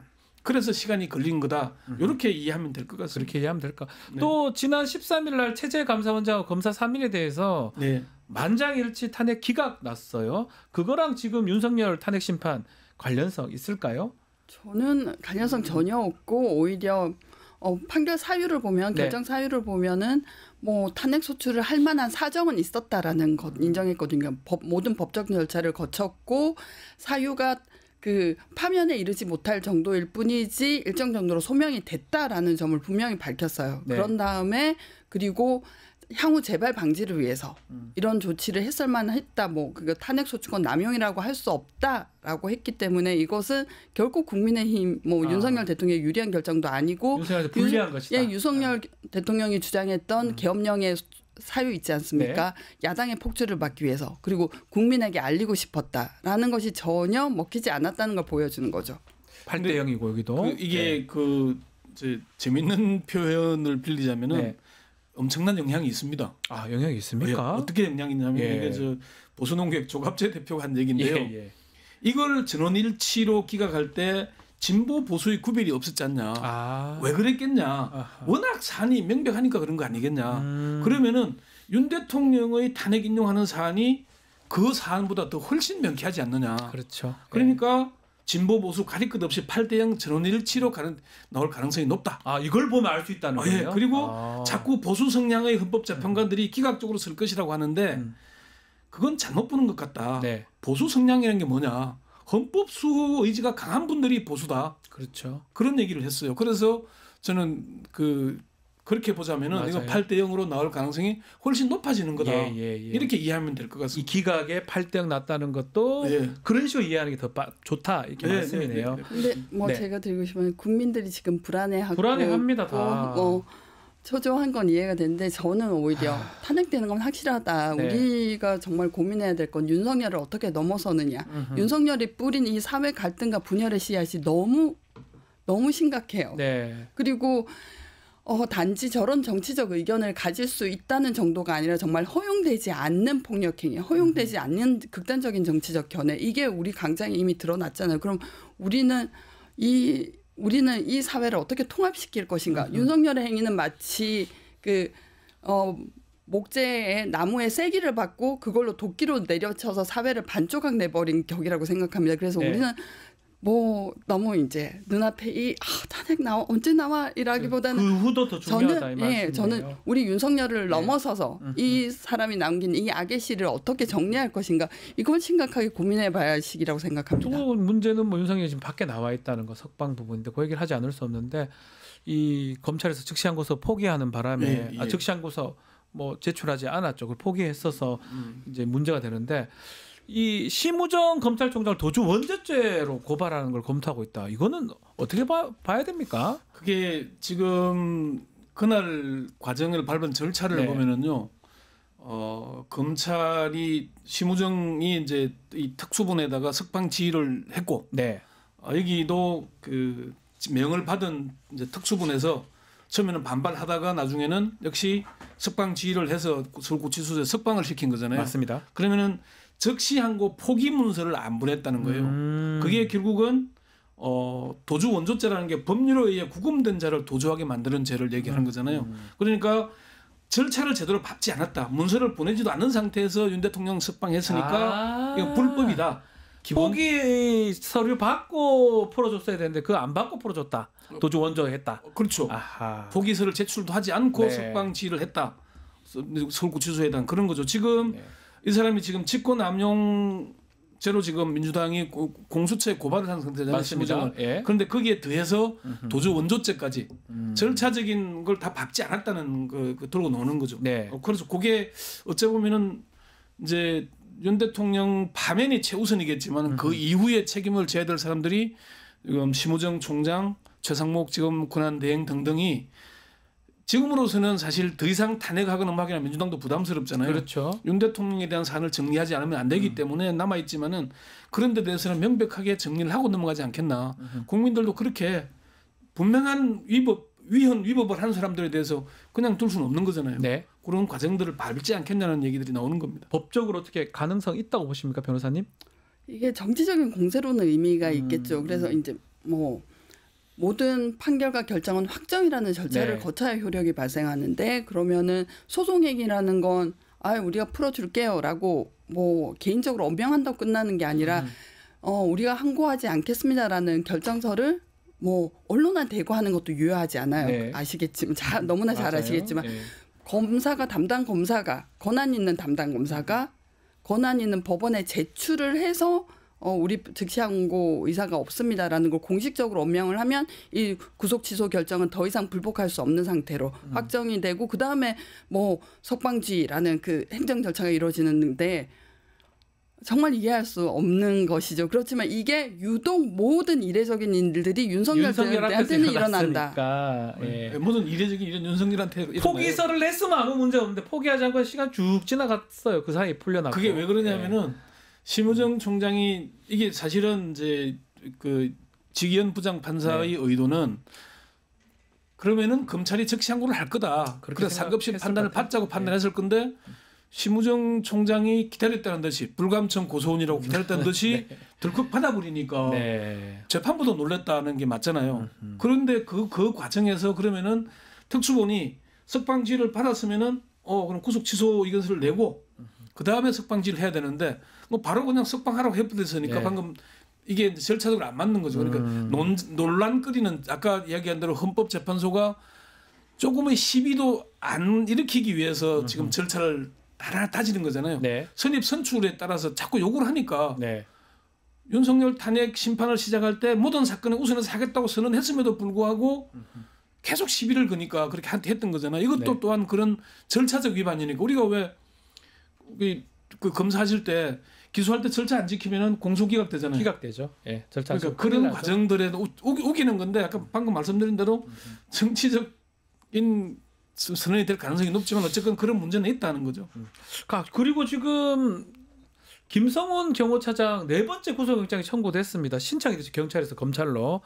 그 사이에 뭐 지금 서울 고검에서는 또 구속영장 하라고 얘기도 있었고 또 체포를 또 도와줬다고 알려진 사람은 또 인사보복으로 해임 의결까지 또 해버렸어요.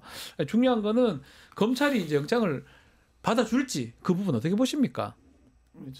이현주 변호사님 먼저. 저는 이게 고검의 서울고검의 영장심사위원회에서 영장 심의위?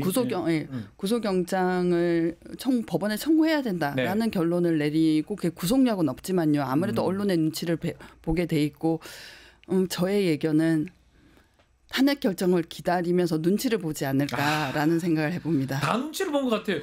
그 결정 난 게 오래됐는데 그 사이에 한 며칠 지나면서도 경찰도 영장 청구를 안 하고 있었거든요. 신청 안 하고 있었거든요. 네, 경찰의 주장은 이제 좀 그런 거죠. 그 검찰의 기각 사유를 보완하기 네. 위해서 좀 시간을 끌었다는 얘기를 하는 거고 이미 그 서울 서부지검이 영장심의의 결론을 존중하겠다고 선언을 했잖아요. 네. 그 존중하면서 또 청구를 안 하면은 이건 이제 그 검찰의 내란으로 국민들이 바라볼 가능성이 크기 때문에 네.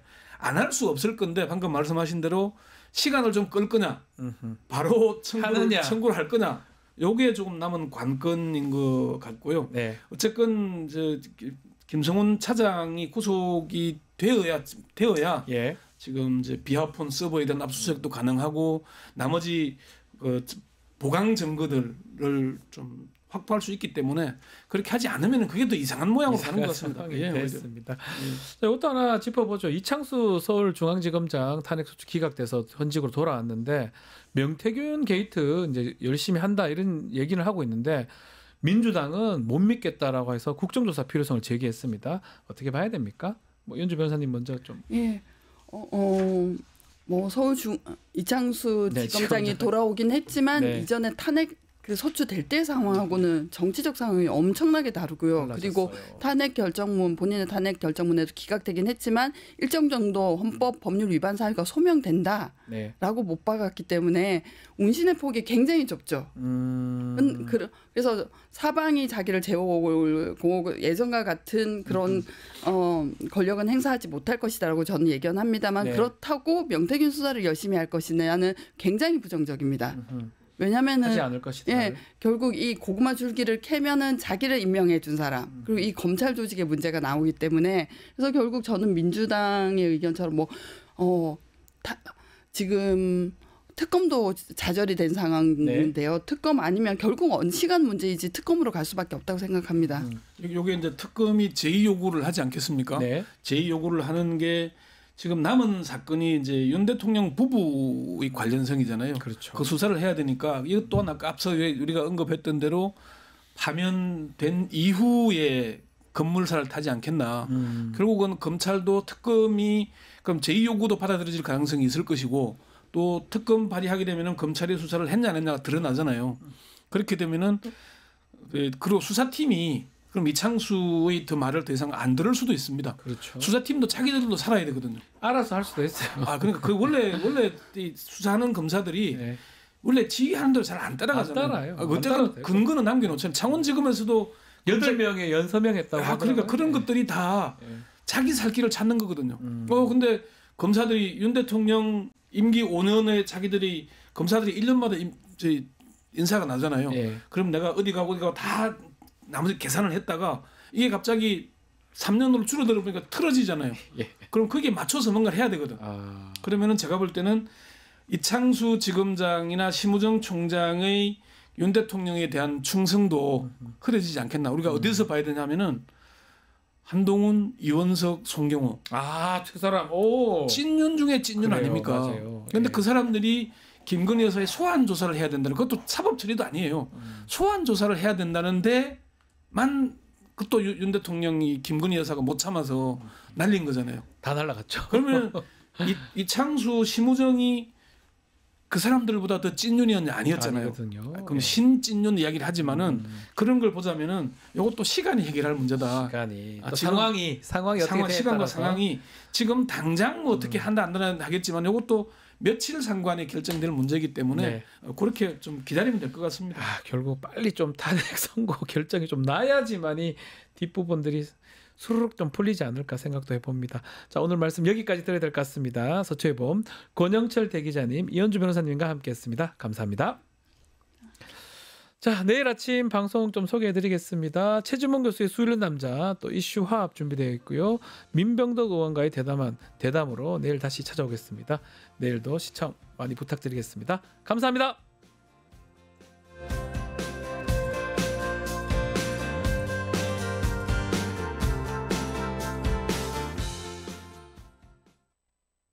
뉴스토마토 K평화연구원이 12.3 내란을 막아낸 시민영웅 1000명 찾기 프로젝트를 진행합니다.